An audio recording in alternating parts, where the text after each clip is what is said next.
നന്ദി സഞ്ജയ് ഗോപു. സഞ്ജയ് ഗോപു എന്നെ കുറിച്ച് പറഞ്ഞിടത്തോളൊക്കെ ഉണ്ടാവുമെന്ന് എനിക്ക് അറിഞ്ഞുകൂടാ. പക്ഷെ നമ്മുടെ വിഷയം ആയിട്ട് ബന്ധപ്പെട്ടുകൊണ്ട് ചെറിയ തോതിലുള്ള ഒരു അവതരണമാണ് ഞാൻ ഉദ്ദേശിക്കുന്നത്. വളരെ ചുരുങ്ങിയ സമയം കൊണ്ട് നമുക്ക് ചെയ്യേണ്ടതുള്ളത് കൊണ്ട്, വിശാലമായ ഒരു ഏരിയയും ആയതുകൊണ്ട് അതിനൊന്ന് ഒതുക്കി പറയാൻ പറ്റും എന്നാണ് ശ്രമിക്കുന്നത്. അത് എല്ലാ ഏരിയയിലും എത്തും എന്ന് എനിക്ക് ഉറപ്പില്ല. കാരണം തുടങ്ങി വെച്ചപ്പോ മുതൽ ഞാൻ അന്വേഷിക്കായിരുന്നു, ഗോകുലിനോട് അന്വേഷിച്ചപ്പോഴാണ് ഞാൻ പറഞ്ഞത് സിലബസുമായിട്ട് ബന്ധപ്പെട്ടുകൊണ്ടുള്ള കുറച്ച് വശങ്ങള് ഒന്ന് ഊന്നിക്കൊണ്ട് എന്നുള്ള രീതിയിൽ സൂചിപ്പിക്കേണ്ടായി. അപ്പൊ അതുകൊണ്ട് ഒന്ന് ഫ്രെയിം ചെയ്ത് ഒതുക്കി പറയാം എന്ന് വിചാരിക്കുകയാണ്. വളരെ വിശദമായിട്ട് വളരെ കൃത്യമായിട്ട് അക്കാദമികമായിട്ട് സിനിമയെ സമീപിച്ചിട്ടുള്ള ഒരാളല്ല ഞാൻ. എന്റെ ഒരാഗ്രഹം കൊണ്ട് താല്പര്യം കൊണ്ട് സിനിമയുടെ പുറകെ പോവുകയും അതേക്കുറിച്ച് മനസ്സിലാക്കാൻ ശ്രമിക്കുകയും ചെയ്തിട്ടുള്ള ഒരാളെന്നുള്ള നിലക്ക് വളരെ അക്കാദമികമായിട്ടുള്ള ഒരു പ്രസന്റേഷൻ എനിക്ക് നിങ്ങളോട് ഉറപ്പ് പറയാൻ പറ്റില്ല. ഞാൻ എല്ലാവരെയും ഈ പ്രസന്റേഷനിലേക്ക് സ്വാഗതം ചെയ്യാണ്.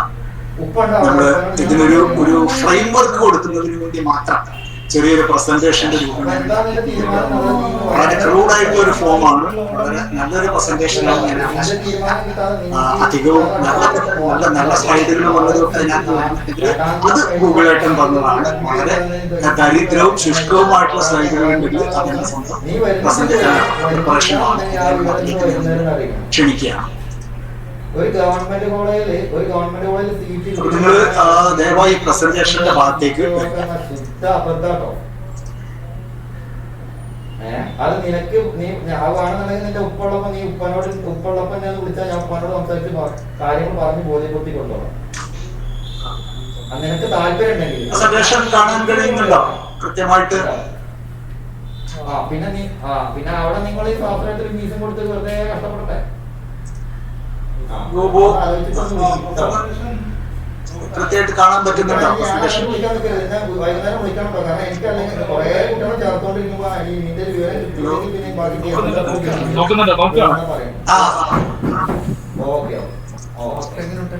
പ്രസന്റേഷൻ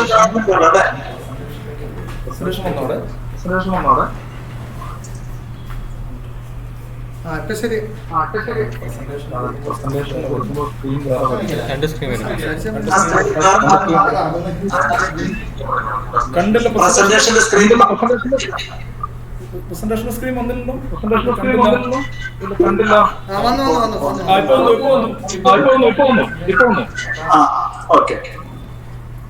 അത് വേറെ സ്ക്രീനിലേക്ക് ഫുള്ളായിട്ട് ആ സ്ക്രീനിലേക്ക് ഫോക്കസ് ചെയ്താൽ നന്നായിരിക്കും. അതായത് ഇത് രണ്ടെണ്ണം ഇത് തൊട്ട മുകളിലേക്ക് കാണുന്നില്ലേ? ഇത് പ്രസന്റേഷൻ ഇവിടെ വരും. അതിൽ തൊട്ടാല് പ്രസന്റേഷനിലാണ്.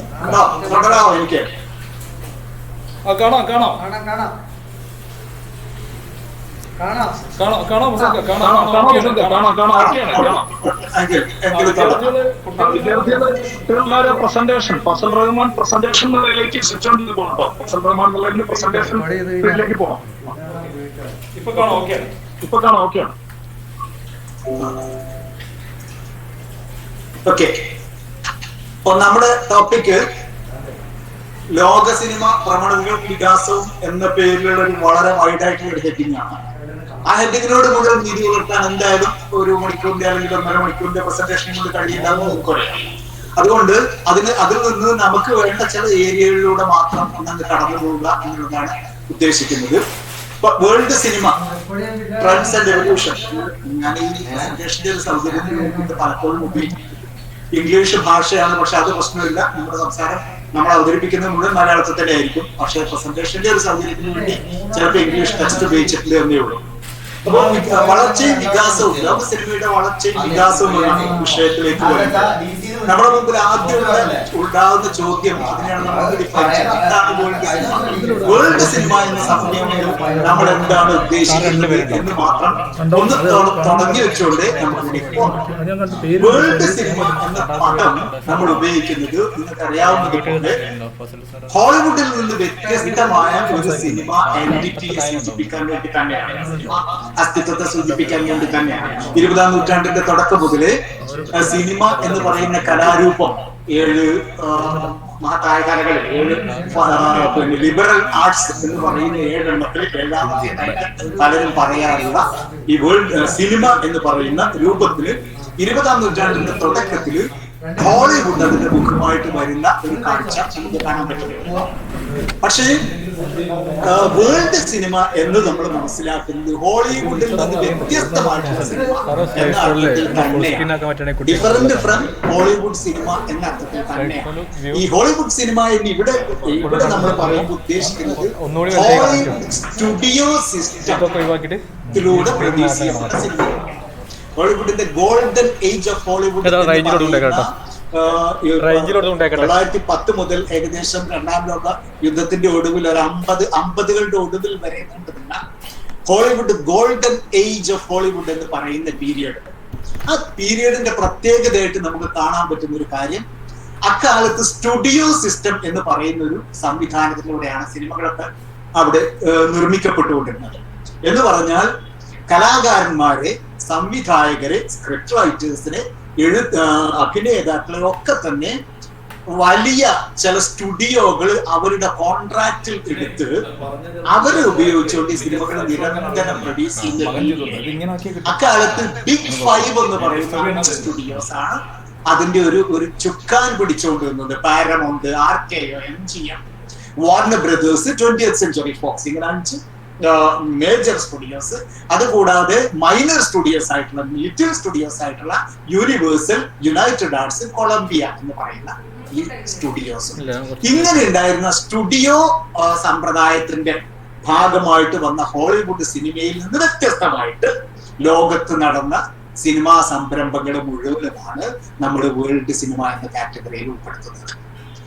മറ്റൊരു വാക്കിൽ പറഞ്ഞാൽ ഹോളിവുഡിന്റെ പളപളപ്പിനോട് മത്സരിച്ചുകൊണ്ട് മറ്റു മാർഗങ്ങളിലൂടെ അസ്തിത്വം സ്ഥാപിക്കുകയും അതിന് അവർ കണ്ടെത്തിയ മാർഗങ്ങൾ എന്തൊക്കെയാണെന്ന് നമുക്ക് നോക്കേണ്ടതുണ്ട്. മറ്റു മാർഗങ്ങളിലൂടെ അസ്തിത്വം സ്ഥാപിച്ച ലോകമെമ്പാടുമുള്ള സിനിമകളെയാണ് വേൾഡ് സിനിമ എന്ന കാറ്റഗറിയിൽ നമ്മൾ പൊതുവെ വിവക്ഷിക്കുന്നത്. അപ്പൊ അതുകൊണ്ട് തന്നെ വേൾഡ് സിനിമ എന്ന് പറയുന്നത് സാധാരണ പ്രേക്ഷകരിൽ നിന്ന് സാധാരണ പ്രേക്ഷകരോട് അത്രക്കങ്ങോട്ട് ചേർന്ന് പോകാത്ത ഒരവസ്ഥ തുടക്കം മുതലേ ഉണ്ടാവുകയും ചെയ്തിട്ടുണ്ട്. കാരണം ഒന്ന്, അത് പല ഭാഷകളിൽ ഉണ്ടായതായിരുന്നു എന്നതുകൊണ്ട് തന്നെ ലോകമെങ്ങുമുള്ള സിനിമാ പ്രേക്ഷകർക്ക് പരിചിതമല്ലാത്ത ഭാഷയിൽ ഉണ്ടായിരുന്നതാണ് എന്നതുകൊണ്ട്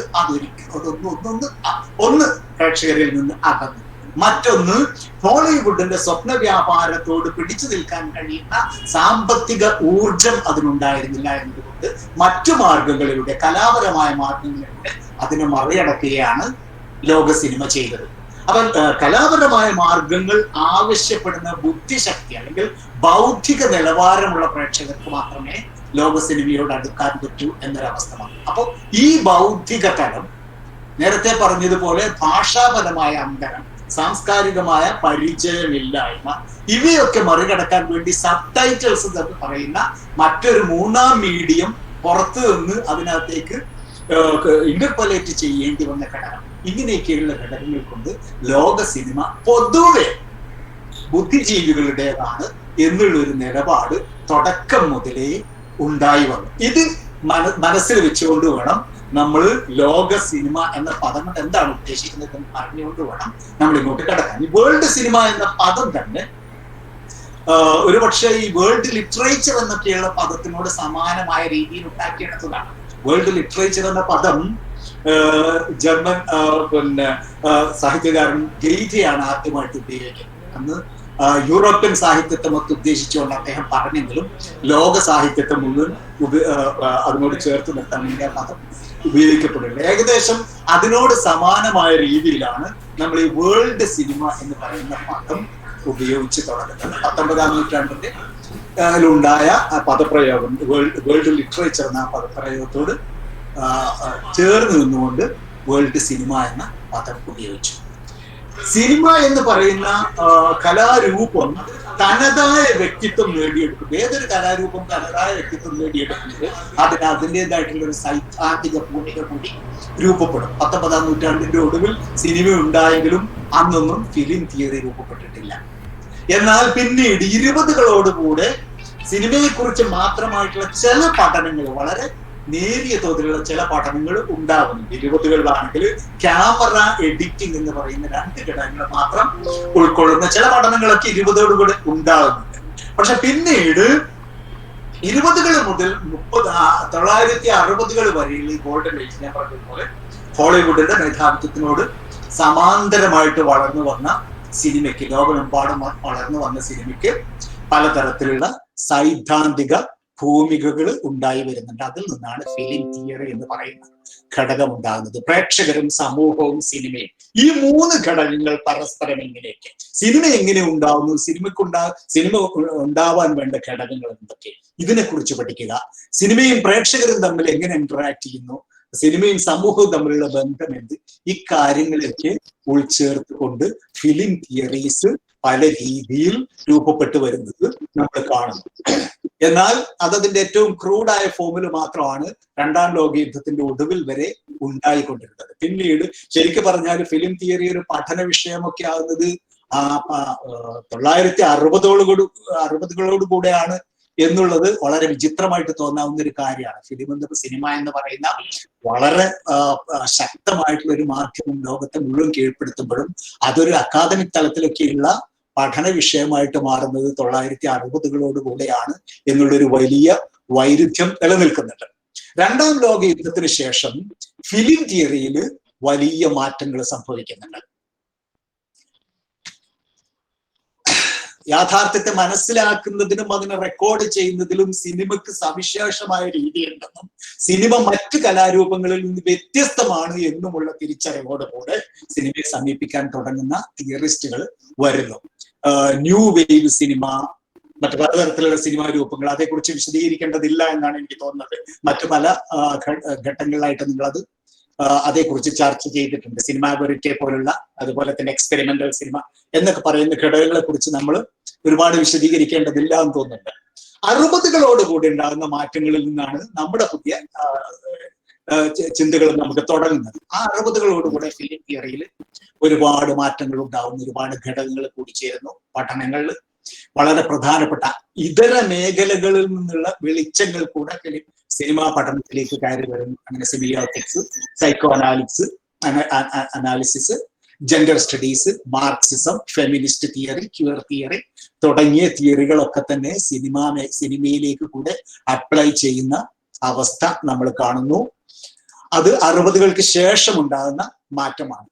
പിന്നെ പുതിയ കാലത്തിലെത്തുമ്പോൾ 90കൾക്ക് ശേഷം ഉണ്ടാകുന്ന മാറ്റം എന്ന് പറയുന്നത് ഡിജിറ്റൽ പ്ലാറ്റ്ഫോമിലേക്കുള്ള മാറ്റമാണ്. അത് നമ്മൾ ഏറ്റവും ഒടുവിൽ നമുക്ക് അതിലൊന്ന് പോകാം. ഇത്രയും ആമുഖമായി പറഞ്ഞു വെച്ചുകൊണ്ട് വളരെ പ്രധാനപ്പെട്ട, നമുക്ക് നമ്മുടെ ചർച്ച മുന്നോട്ട് പോകാൻ അത്യാവശ്യമായിട്ടുള്ള ഏറ്റവും ചുരുങ്ങിയ ചില ഫിലിം തിയറീസിനെ കുറിച്ച് മാത്രം ഒന്ന് സൂചിപ്പിച്ചു വെച്ചുകൊണ്ട് നമുക്ക് സിനിമാ പ്രസ്ഥാനങ്ങളിലേക്ക് നീങ്ങാം എന്ന് വിചാരിക്കുകയാണ്. ഈ പദം നിങ്ങൾക്ക് പരിചിതമായിരിക്കും എന്ന് ഞാൻ വിചാരിക്കുന്നു. അപ്പാരറ്റസ് തിയറി എന്ന് പറയുന്ന സിനിമാ സിദ്ധാന്തം നിങ്ങൾക്ക് പരിചിതമായിരിക്കും എന്ന് ഞാൻ വിചാരിക്കുകയാണ്. പ്രത്യയശാസ്ത്ര പ്രതിനിധാനങ്ങളുടെ മണ്ഡലമായിട്ട് സിനിമയെ കാണുന്ന ഒരു സൈദ്ധാന്തിക സമീപന രീതി എന്ന് അതിനെ ഏറ്റവും ബ്രീഫായിട്ട് ഡിഫൈൻ ചെയ്ത് പറയാറുണ്ട്. സിനിമക്ക് പ്രേക്ഷകരെ വിശ്വസിപ്പിക്കാനുള്ള കഴിവ്, വളരെ ക്രിയാത്മകമായിട്ട് പ്രേക്ഷകരെ സ്വാധീനിക്കാനുള്ള കഴിവ്, അങ്ങനെ ക്രിയാത്മകമായിട്ട് സ്വാധീനിക്കാൻ കഴിവുള്ള എന്തൊരു വിനിമയത്തിനും നേരെ വളരെ വിപരീതമായ രീതിയിലും സ്വാധീനിക്കാൻ കഴിയും എന്ന തിരിച്ചറിവ്, ഈ തിരിച്ചറിവ് അപ്പരറ്റസ് തിയറിയുടെ വളരെ പ്രധാനപ്പെട്ട, അതിന്റെ ഒരു ബേസിക് ആണ്.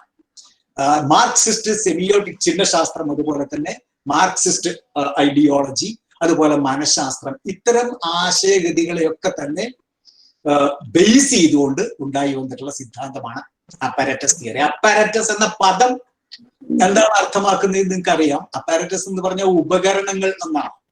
സിനിമ ഉപയോഗിച്ചുകൊണ്ട് പ്രഥമ പണ്ഡിതൻ ലീലാതിലകനാണ്. ഗവേഷണ ബിരുദത്തിന് സമർപ്പിച്ചിട്ടുള്ള നോൺ വേർഡ്സ് ഇൻ മലയാളം എന്ന് പറഞ്ഞിട്ട്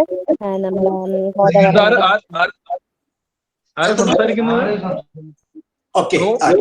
അല്ല, ഞാൻ എന്നോടൊക്കെ സംശയം മറ്റോ അല്ലെങ്കിൽ അങ്ങനെ വല്ലതും പറഞ്ഞാണോ എന്ന് വിചാരിച്ചാണ് ചോദിച്ചത്. ബ്രിജിത മൈക്ക് മ്യൂട്ട് ചെയ്യണേ. ഓക്കെ. അപ്പറേറ്റസ് തിയറി എന്ന് പറയുന്ന തിയറി നമുക്കൊന്ന് ടച്ച് ചെയ്തേ പറ്റൂ. കാരണം അത് ടച്ച് ചെയ്തുകൊണ്ട് മാത്രമേ, അത്തരം ചുരുക്കം ചില സംഭവങ്ങൾ ടച്ച് ചെയ്തുകൊണ്ട് മാത്രമേ നമുക്ക് പിന്നെ പ്രസ്ഥാനങ്ങളിലേക്ക് കടക്കാൻ പറ്റുള്ളൂ എന്നുള്ളത് കൊണ്ടാണ്. അപ്പറേറ്റസ് തിയറി നിങ്ങൾക്ക് അറിയാവുന്നത് പോലെ പ്രത്യയശാസ്ത്രപരമായ നിലപാടുകൾ ഉണ്ട് സിനിമയ്ക്ക് എന്നതിന്റെ ഒരു ബേസിസിലുള്ള ഒരു തിയറിയാണത്. അപ്പോ ക്യാമറയും എഡിറ്റിങ്ങും മറ്റു സാങ്കേതിക വിദ്യകളും ഒക്കെ തന്നെ സിനിമ കാണുന്ന പ്രേക്ഷകനുമായെല്ലാം പ്രത്യയശാസ്ത്രപരമായി നിരവധി സാംസ്കാരിക പഠനങ്ങളും സാംസ്കാരിക രീതികളിൽ ഇടപെടുന്നുണ്ട് എന്നൊരു കാഴ്ചപ്പാട് ഇതിന്റെ ബേസാണ്. സിനിമ പ്രകൃത്യാ തന്നെ ഐഡിയോളജിക്കലാണ്. ഒരു ചലച്ചിത്രകാരൻ തൻ്റെതായിട്ടുള്ള ഒരു ഐഡിയോളജി ഉൾക്കൊള്ളിച്ചുകൊണ്ട് തന്നെയാണ് തന്റെ സിനിമ ചെയ്യുന്നത്. അഥവാ ജീവിതത്തെയും ഭൂമിയിൽ മനുഷ്യന്റെ സ്ഥാനത്തെയും അവസ്ഥയെയും അസ്തിത്വത്തെയും സംബന്ധിച്ച മൂല്യവിചാരങ്ങൾ സിനിമ സ്വതേ ഉൾക്കൊള്ളുന്നുണ്ട്. സിനിമ എന്ന് പറയുന്നത് വെറും ഒരു എന്റർടൈൻമെന്റ് അല്ല. അപ്രകാരം നിഷ്ക്രിയനായ പ്രേക്ഷകൻ പലപ്പോഴും തിയേറ്ററിൽ ഇരിക്കുമ്പോൾ വളരെ പാസീവാണ്. പക്ഷെ ഈ പാസീവായ ആളുടെ ഉള്ളിലേക്ക് സിനിമ ഉപയോഗിച്ചുകൊണ്ട് ചിലതൊക്കെ കടത്തിവിടാൻ പറ്റും എന്ന വസ്തുത നിലനിൽക്കുന്നുണ്ട്. നിഷ്ക്രിയനായ പ്രേക്ഷകനെ കണ്ടുകൊണ്ടിരിക്കുന്ന ആളെ ശക്തമായി സ്വാധീനിക്കാനും ലോകത്തെയും മനുഷ്യാവസ്ഥയെയും ചലച്ചിത്രകാരൻ ഉദ്ദേശിക്കുന്ന രീതിയിൽ കാണുന്നതിലേക്ക് അയാളെ ഉരുവപ്പെടുത്താനും സിനിമക്ക് സാധിക്കും എന്നതാണ് അപ്പറേറ്റസ് തിയറി പറഞ്ഞു വെക്കുന്നത്. സിനിമയെക്കുറിച്ച് ഒരർത്ഥത്തിൽ ഇത് സിനിമയെക്കുറിച്ചുള്ള ഒരു സ്കെപ്റ്റിക്കൽ നിലപാടാണെന്ന് പറയാം. ഒരു ഇത്തിരി സംശയമുള്ള നിലപാടാണെന്ന് പറയാം. സിനിമ അത്ര വളരെ നിർദോഷമായിട്ടുള്ള കാര്യമൊന്നും അല്ലെന്നും, മറിച്ച് അതിന് മനുഷ്യനെ മാനിപ്പുലേറ്റ് ചെയ്യാൻ കഴിയുമെന്നുമുള്ള ഒരു ധാരണ ഇതിന്റെ ബേസിസ് ആണ്. മസ്തിഷ്ക പ്രക്ഷാളനം ചെയ്യാൻ തന്നെ ആൾക്കൂട്ടത്തെ ഒരുപക്ഷെ ഒരു പൊതുബോധ നിർമ്മിതിയിലോ ആൾക്കൂട്ടത്തിന്റെ മസ്തിഷ്കങ്ങളെ ബാധിക്കുന്ന രീതിയിലോ സിനിമയ്ക്ക് പ്രവർത്തിക്കാനാവും എന്ന് ഈ തിയറി പറഞ്ഞു വെക്കുന്നു. പലപ്പോഴും നമ്മൾ ഈ സ്പെഷ്യൽ ഇഫക്റ്റ് പോലുള്ള ഘടകങ്ങളൊക്കെ നമ്മളെ സ്വാധീനിച്ചതിനെ കുറിച്ച് നമ്മൾ പറയും. പക്ഷേ വളരെ സൈലന്റായി അതിലേറെ ആഴത്തിൽ എങ്ങനെയാണ് സിനിമ ആശയപരമായി സ്വാധീനിക്കുന്നത്, ഐഡിയോളജിക്കലായിട്ട് സ്വാധീനിക്കുന്നത് എന്നത് പലപ്പോഴും നമ്മൾ അത്ര ക്ലിയർ ആയിട്ട് ഓർക്കാറില്ല. വിഷ്വൽ മീഡിയയുടെ ശക്തി എന്ന് പറയുന്നത് പ്രത്യേകിച്ച് പുതിയ കാലത്ത് വളരെ ശക്തമാണ് എന്ന പുതിയ തിരിച്ചറിവിലേക്ക് എത്തുന്നത് ഈ തിയറിയുടെ ഒരു ബേസിസിലാണ് എന്ന് നമുക്ക് പറയാം. മറ്റൊരു പ്രധാന തിയറി ഇതോടുകൂടെ തന്നെ ചേർത്ത് കാണേണ്ടതും നമ്മൾ കൃത്യമായി ഓർത്തു വെക്കേണ്ടതുമായിട്ടുള്ള ഒന്ന് ഓട്യൂർ തിയറി അഥവാ ഓഥർ തിയറി എന്ന പേരിൽ അറിയപ്പെടുന്ന തിയറിയാണ്. ഓഥർ എന്ന പദം നമുക്കറിയാം. ഓഥർ എന്ന് പറഞ്ഞാൽ രചയിതാവ്. ഒരു കവിതയാണെങ്കിൽ ഒരു കവിതയിൽ കവി എന്താണ്, കവിതയും കവിയും തമ്മിലുള്ള ബന്ധം എന്താണ്, അല്ലെങ്കിൽ കവിതയിൽ കവിക്കുള്ള സ്ഥാനം എന്താണ്, ഒരു നോവൽ എഴുതുമ്പോൾ നോവലിസ്റ്റിനുള്ള സ്ഥാനം എന്താണ്, അതേ സ്ഥാനം ഒരു സിനിമയിൽ സംവിധായകനുണ്ട് എന്നതാണ് ഈ തിയറിയുടെ ബേസിസ്. ഫ്രാൻസ്വാ ട്രൂഫോയെ പോലുള്ള ചലച്ചിത്രകാരന്മാര് സൈദ്ധാന്തികരുമായിരുന്നു അവര്. പ്രത്യേകിച്ച് നമ്മളത് പിന്നീട് നോക്കും. ഫ്രഞ്ച് ന്യൂ വേവുമായിട്ട് ബന്ധപ്പെട്ടുകൊണ്ട്, ഫ്രഞ്ച് നവസിനിമയുമായി ബന്ധപ്പെട്ടുകൊണ്ട് വളർന്നു വന്ന ഒരു തിയറിയാണ് ഓഥർ തിയറി. ഓട്യൂർ എന്ന പദം ഫ്രഞ്ചാണ്, ഓഥർ എന്നാണ് അതുകൊണ്ട് അർത്ഥമാക്കുന്നത്. ഈ സിദ്ധാന്തത്തിൽ സംവിധായകന്റെ സിനിമക്ക് മേലുള്ള സംവിധായകന്റെ പരമമായിട്ടുള്ള അവകാശം, അല്ലെങ്കിൽ സിനിമ ഒരു കവിക്ക് കവിതയുടെ മേലുള്ള അവകാശം സിനിമയുടെ മേൽ സംവിധായകനുണ്ട് എന്നും സിനിമ സംവിധായകന്റെ കലയാണ് എന്നുമുള്ള സിദ്ധാന്തം ഉരുവപ്പെടുന്നത് അതാണ് ഈ തിയറിയുടെ ബേസിസ്. ഫ്രഞ്ച് സാമ്പ്രദായിക സിനിമയോടുള്ള ഒരു എതിർപ്പായിട്ടാണ് ഓട്യൂർ തിയറി മുന്നോട്ട് വെക്കപ്പെട്ടത്. ഒരു ഓഥർ എന്ന് പറഞ്ഞാൽ സിനിമയെ സംബന്ധിച്ചിടത്തോളം ക്രിയേറ്റീവ് ആയിട്ടുള്ള ഡയറക്ടർ അതിന്റെ ഓഥറാണ്. നല്ല സിനിമയും ചീത്ത സിനിമയും ഇല്ല, നല്ല സംവിധായകരും ചീത്ത സംവിധായകരും മാത്രമേ ഉള്ളൂ എന്ന് ട്രൂഫോ പറയുണ്ടായി, ഫ്രാൻസ്വാ ട്രൂഫോ പറയുണ്ടായി. അമേരിക്കൻ സംവിധായകന്റെ ചിത്രത്തിലെ ചില പ്രത്യേക സ്വഭാവങ്ങൾ, ചില അമേരിക്കൻ സംവിധായകൻ എന്ന് പറഞ്ഞാൽ അദ്ദേഹം പഠിച്ചത് ഹിച്ച്കോക്കിനെയാണ്. ഹിച്ച്കോക്കിന്റെ സിനിമകളെ സമീപിച്ചപ്പോൾ ചില പ്രത്യേക സ്വഭാവങ്ങൾ അദ്ദേഹം കണ്ടെത്തുകയും അത് ആ കലാകാരന്റെ, ആ സിനിമാ സംവിധായകന്റെ മുദ്രകളാണെന്ന് അദ്ദേഹം മനസ്സിലാക്കുകയും ചെയ്തു.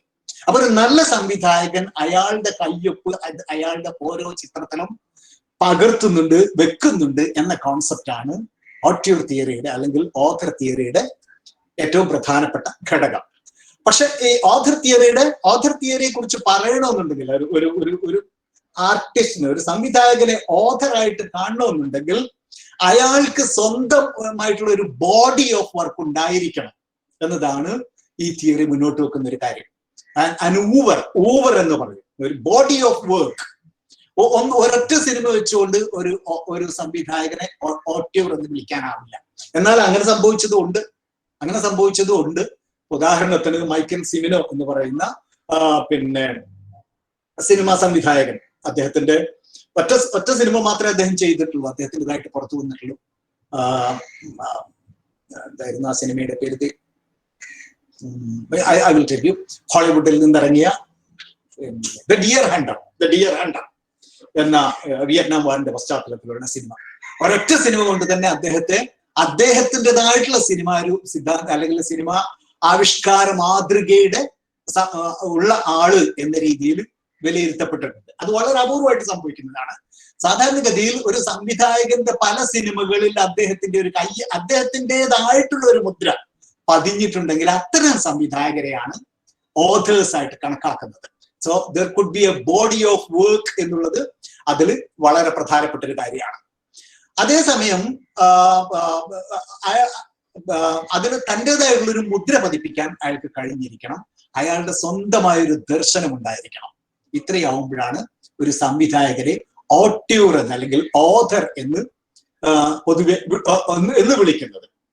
അതുപോലെ നമുക്ക് ചുരുങ്ങിയ വാക്കുകളിൽ കാണേണ്ട മറ്റൊന്ന് മാർക്സിസ്റ്റ് ഫിലിം തിയറിയാണ്. നമുക്കറിയാം, മാർക്സിസം എപ്പോഴും വൈരുദ്ധ്യങ്ങളുടെ സംഘർഷങ്ങളെ കുറിച്ചും അതിൽ നിന്ന്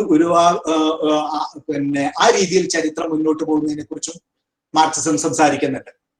ചലച്ചിത്രകാരന്മാരും നിരൂപകരും ഒരുപോലെ ഐഡിയോളജി, പവർ എന്നിവ തമ്മിലുള്ള ബന്ധവും ആ ദ്വന്ദ്വത്തിൽ സിനിമയുടെ സ്ഥാനവും പരിഗണിക്കുന്നു എന്നുള്ളതാണ്. ഐഡിയോളജി, പവർ ഇത് രണ്ടും പരസ്പരം ബന്ധപ്പെട്ടിരിക്കുന്നു. കഥ പറയുന്നത് ഒരു ഇമേജിന് മറ്റൊന്നുമായുള്ള സംഘർഷങ്ങളിലൂടെയാണ്. അത് പ്രേക്ഷകനെ ഉദ്യോഗത്തിലാക്കുകയും താൻ കണ്ടുകൊണ്ടിരിക്കുന്നത് സൃഷ്ടിക്കപ്പെട്ട പ്രതീതി യാഥാർത്ഥ്യമാണ് എന്ന് ചിന്തിക്കാൻ അനുവദിക്കാതിരിക്കുകയും ചെയ്യുന്നു. അങ്ങനെ ആ അർത്ഥത്തിൽ സിനിമ ഒരർത്ഥത്തിൽ മനുഷ്യനെ മയക്കുകയോ അല്ലെങ്കിൽ യാഥാർത്ഥ്യത്തെ കുറിച്ചുള്ള ബോധത്തിൽ നിന്ന് മാറ്റി നിർത്തുകയോ ചെയ്യുന്നു എന്നൊരു കോൺസെപ്റ്റ് മാർക്സിസം മുന്നോട്ട് വെക്കുന്നുണ്ട്. മാർക്സിസ്റ്റ് സമീപനത്തില് ചലച്ചിത്രകാരന്മാരും കഥ യാഥാർത്ഥ്യം തന്നെ എന്ന ചിന്ത, പ്രതീതി പല രീതിയിൽ കലാകാരൻ സൃഷ്ടിക്കുന്നു, സംവിധായകൻ സൃഷ്ടിക്കുന്നു. വ്യത്യസ്ത ആശയങ്ങളിലൂടെ, വിദഗ്ധമായ ക്യാമറ ഷോട്ടുകളിലൂടെ, വീഡിയോ എഡിറ്റിംഗ് രീതികളിലൂടെ പ്രതീതിയെ യാഥാർത്ഥ്യമാക്കി പൊലിപ്പിക്കുന്നു. അല്ലെങ്കിൽ മറ്റൊരർത്ഥത്തിൽ മനുഷ്യന്റെ ക്രിട്ടിക്കൽ ഫാക്കൽറ്റി, മനുഷ്യന്റെ എന്താ പറയാ വിമർശനാത്മകമായ കാഴ്ചപ്പാടിനെ അത് മാറ്റി അല്ലെങ്കിൽ അതിനെ ഒന്ന് ഡോർമെന്റ് ആക്കാൻ, ഉറക്കി കിടത്താൻ സിനിമയ്ക്ക് സാധിക്കുമെന്നും അതിനെതിരിൽ ബോധപൂർവം ചലച്ചിത്രകാരൻ പ്രവർത്തിക്കേണ്ടതുണ്ട് എന്നുമുള്ള ഒരു കാഴ്ചപ്പാടാണ് മാർക്സിസ്റ്റ് ഫിലിം തിയറി മുന്നോട്ട് വെക്കുന്നത്. മറ്റൊന്ന് നമുക്ക് അതോടുകൂടെ തന്നെ കാണേണ്ട അവസാനമായിട്ട് നമുക്ക് നോക്കട്ടെ ഒരു പ്രധാനപ്പെട്ട തിയറി എന്ന് പറയുന്നത് ഫെമിനിസ്റ്റ് ഫിലിം തിയറിയാണ്. ഏറ്റവും പുതിയ കാലഘട്ടത്തിന്റെ ആവിഷ്കാരങ്ങളിൽ നമ്മളെപ്പോഴും ജെൻഡർ ഇക്വാലിറ്റിയെ കുറിച്ചൊക്കെ തന്നെ പറഞ്ഞുകൊണ്ടിരിക്കുന്നുണ്ട്. ഇപ്പൊ ജെൻഡർ ഇക്വാലിറ്റി എന്ന് പറയുന്നത് ഫെമിനിസ്റ്റ് എന്നുള്ള അർത്ഥത്തിൽ മാത്രമല്ല, മറ്റു പല രീതിയിലേക്ക് അത് വളർന്നു കഴിഞ്ഞിട്ടുണ്ടെന്ന് നമുക്കറിയാം. ക്യൂർ തിയറി ഒക്കെ തന്നെ ഇപ്പൊ മുന്നോട്ട് വന്നിട്ടുണ്ട്.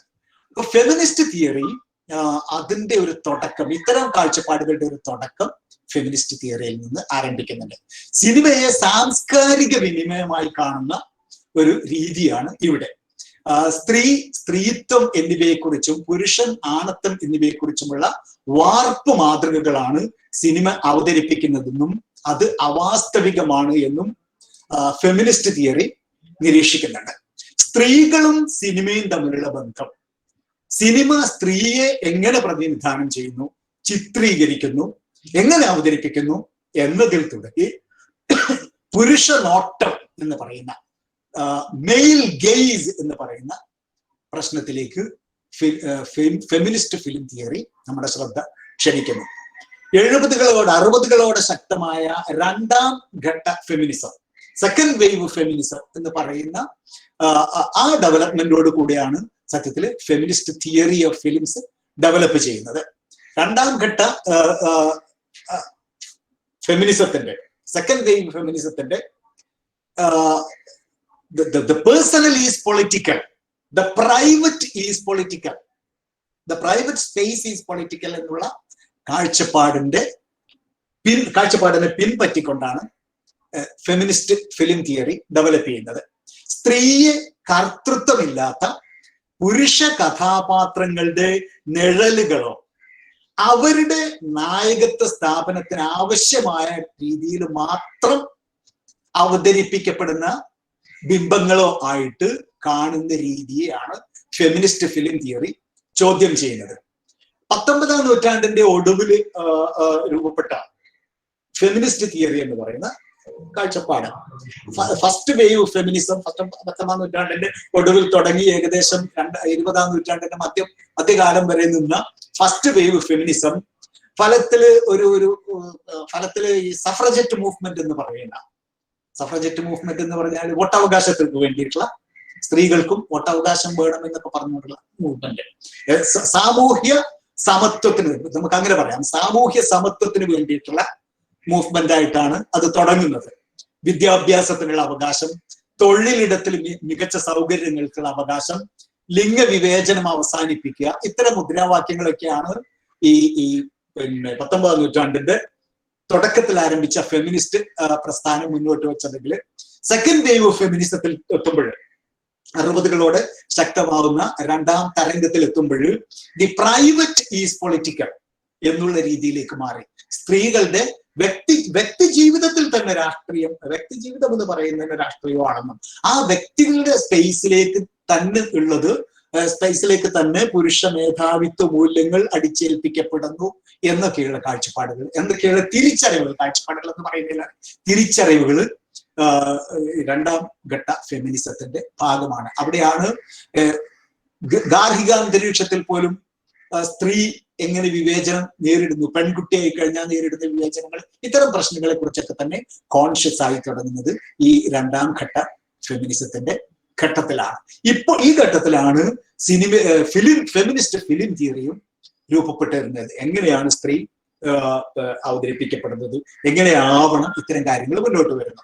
90കളോടുകൂടെ വരുന്ന തേർഡ് വേവ് ഫെമിനിസത്തിൽ, മൂന്നാം ഘട്ട അല്ലെങ്കിൽ ഫെമിനിസത്തിന്റെ മൂന്നാം തരംഗത്തിൽ എത്തുമ്പോൾ കുറെ കൂടെ ഡൈവേഴ്സിഫൈഡ് ആയിട്ടുള്ള ഒരു കാഴ്ചപ്പാട് വളർന്നു വരുന്നു, കുറെ കൂടെ ഭിന്നമായിട്ടുള്ള ഒരു കാഴ്ചപ്പാട് വളർന്നു വരുന്നു. അതായത് ഭിന്ന രാഷ്ട്രീയ ഐഡന്റിറ്റി പൊളിറ്റിക്സിന്റെ ചിന്തകളൊക്കെ തന്നെ വരുന്നു. ഐഡന്റിറ്റി പിന്നെ ക്യൂർ തിയറി പോലുള്ള ഭിന്ന രതിയുടെ പ്രശ്നങ്ങൾ, ഇത്തരം കാര്യങ്ങളൊക്കെ തന്നെ ഈ മൂന്നാം ഫെമിനിസത്തിന്റെ ചിന്തകളിൽ പ്രധാനമായി തീരുന്നു. സമൂഹത്തിന്റെ സെക്സിസ്റ്റ് ഘടനയെ ചോദ്യം ചെയ്യുകയും ഒപ്പം രണ്ടാം ഘട്ട ഫെമിനിസത്തിന്റെ പരിമിതികളെ മറികടക്കുകയും ചെയ്യുന്നതാണ് മൂന്നാം ഘട്ടത്തിൽ നമ്മൾ കാണുന്നത്. അക്കാലത്താണ് ബെറ്റി ഫ്രീഡാന്റെ ഫെമിനിൻ മിസ്റ്റിക് എന്ന് പറയുന്ന പുസ്തകത്തിലൊക്കെ സൂചിപ്പിക്കപ്പെടുന്ന വിഷയങ്ങൾ കൂടുതൽ ചർച്ചയിലേക്ക് വരുന്നത്. ഗർഭം ധരിക്കുകയും കുട്ടികളെ നോക്കലും ഇത് മാത്രമാണ് സ്ത്രീയുടെ ധർമ്മമെന്നും ഭർത്താവിലൂടെയും കുട്ടികളിലൂടെയുമാണ് സ്ത്രീകൾ അസ്തിത്വം സ്ഥാപിക്കുന്നത് എന്നുമൊക്കെ, I have children therefore I am, എനിക്ക് കുട്ടികളുണ്ട് അതുകൊണ്ട് ഞാനുണ്ട് എന്നൊക്കെ പറയുന്ന കാഴ്ചപ്പാടിൽ നിന്ന് മാറി സ്ത്രീയുടെ അസ്തിത്വം ഭർത്താവ് അല്ലെങ്കിൽ കുട്ടികൾ എന്നതിനപ്പുറം വ്യക്തി എന്ന തലത്തിലേക്ക് ഡെവലപ്പ് ചെയ്യപ്പെടേണ്ടതാണ് എന്നൊക്കെയുള്ള കാഴ്ചപ്പാട് മുന്നോട്ട് വരുന്നത്, വളരെ കൃത്യമായിട്ട് അനലൈസ് ചെയ്യാൻ തുടങ്ങുന്നത് ഈ ഘട്ടത്തിലാണ്. രണ്ടാം ഘട്ട ഫെമിനിസം പൊതുവെ അപ്പർ മിഡിൽ ക്ലാസിൻ്റെതായിട്ട് ഇങ്ങനെ നിന്നിരുന്ന ഒന്നാണെങ്കിൽ തേർഡ് വേവിൽ എത്തുമ്പോഴത്തേക്ക് കുറെ കൂടെ ഡൈവേഴ്സിഫൈഡ് ആയിട്ട് പോകുന്നു. വർണ്ണ വംശീയ വർഗ തലങ്ങളിൽ ഒക്കെ തന്നെ കൂടിക്കലരലുകൾ ഉണ്ടാവുന്നു. മതം, ദേശീയത, ലിംഗപദവി എല്ലാം ഫെമിനിസത്തിന്റെ പ്രശ്നമാണ്, ഇതൊക്കെ ഫെമിനിസത്തിന്റെ പ്രശ്നമാണ് എന്ന രീതിയിലേക്കുള്ള തിരിച്ചറിവുകൾ ഈ ഘട്ടത്തിൽ വരുന്നു. ഫിലിം തിയറിയിൽ ഇതൊക്കെ തന്നെ റിഫ്ലക്ട് ചെയ്യാൻ തുടങ്ങുന്നത്. ഈ അർത്ഥത്തിൽ ഈ ഘട്ടം സ്ത്രീ ജീവിതത്തെ അന്താരാഷ്ട്ര മാനങ്ങളിൽ സമീപിക്കുന്നു എന്ന് നമുക്ക് വേണമെങ്കിൽ പറയാം. ലോറ മുൾവി എന്ന പേര് നമ്മൾ വളരെ കൃത്യമായിട്ട് ഓർത്ത് വെക്കണം. ലോറ മുൾവിയുടെ പിന്നെ പുസ്തകം, അവരുടെ visual pleasure and narrative cinema എന്ന പുസ്തകം 1973 ഇറങ്ങിയ visual pleasure and narrative cinema ചില സുപ്രധാനമായിട്ടുള്ള കാഴ്ചപ്പാടുകൾ മുന്നോട്ട് വെക്കേണ്ടായി. അതിലൊന്നാണ് മെയിൽ ഗെയ്സ് എന്ന ആശയം. സിനിമ പുരുഷന്റെ കണ്ണാണ്, ക്യാമറ പുരുഷന്റെ കണ്ണാണ് എന്ന രീതിയിൽ അവർ പറയുണ്ടായി. ആ നോട്ടത്തിന്റെ ഭാവങ്ങളാണ് സിനിമ പ്രദർശിപ്പിക്കുന്നത്. സ്ത്രീ ആ അർത്ഥത്തിൽ പുരുഷ നോട്ടത്തിന് വേണ്ടത് എങ്ങനെയാണോ, പുരുഷൻ എങ്ങനെയാണോ ആഗ്രഹിക്കുന്നത് ആ രീതിയിലാണ് സ്ത്രീ പ്രസന്റ് ചെയ്യപ്പെടുന്നത് എന്നതാണ് മെയിൽ ഗെയ്സ് എന്ന് പറയുന്ന കോൺസെപ്റ്റിന്റെ ഏറ്റവും പ്രധാനപ്പെട്ട ഒരു കാഴ്ചപ്പാട്. ക്ലാസിക് ഹോളിവുഡ് സിനിമയിലൊക്കെ തന്നെ ഉണ്ടായിരുന്ന പുരുഷാധിപത്യ മൂല്യങ്ങൾ ക്ലാസിക് ഹോളിവുഡ് സിനിമയിലൊക്കെ നിലനിന്നതാണ്. പുരുഷൻ രീതിയിലാണ് സ്ത്രീ റെപ്രസെന്റ് ചെയ്യപ്പെട്ടത്. 60കളിലുണ്ടായ കൗണ്ടർ കൾച്ചർ മൂവ്മെന്റിന്റെ ഒക്കെ കാലഘട്ടം വരുമ്പോഴും അതിന് മാറ്റം വരികയും സ്ത്രീയുടെ സ്വാതന്ത്ര്യബോധം മുന്നോട്ട് വരികയും ഒക്കെ തന്നെ ചെയ്യുന്നുണ്ട്. ലോറ മുൾവിയുടെ മെയിൽ ഗെയ്സ് എന്ന് പറയുന്ന കാഴ്ചപ്പാടിനെ അവര് പറയുന്നത്, അതിലെ പ്രധാനപ്പെട്ട ഒരു കാഴ്ചപ്പാടെന്ന് പറയുന്നത്, സ്ത്രീയെ പുരുഷൻ 2 രീതിയിൽ കാണാൻ ശ്രമിക്കുന്നു. ഒന്നുകിൽ വളരെ ഫെറ്റിഷിസ്റ്റിക് ആയിട്ട് ഒരു ദേവി ഭാവം പകർന്നു കൊടുത്തുകൊണ്ട് കാണാൻ ശ്രമിക്കുന്നു.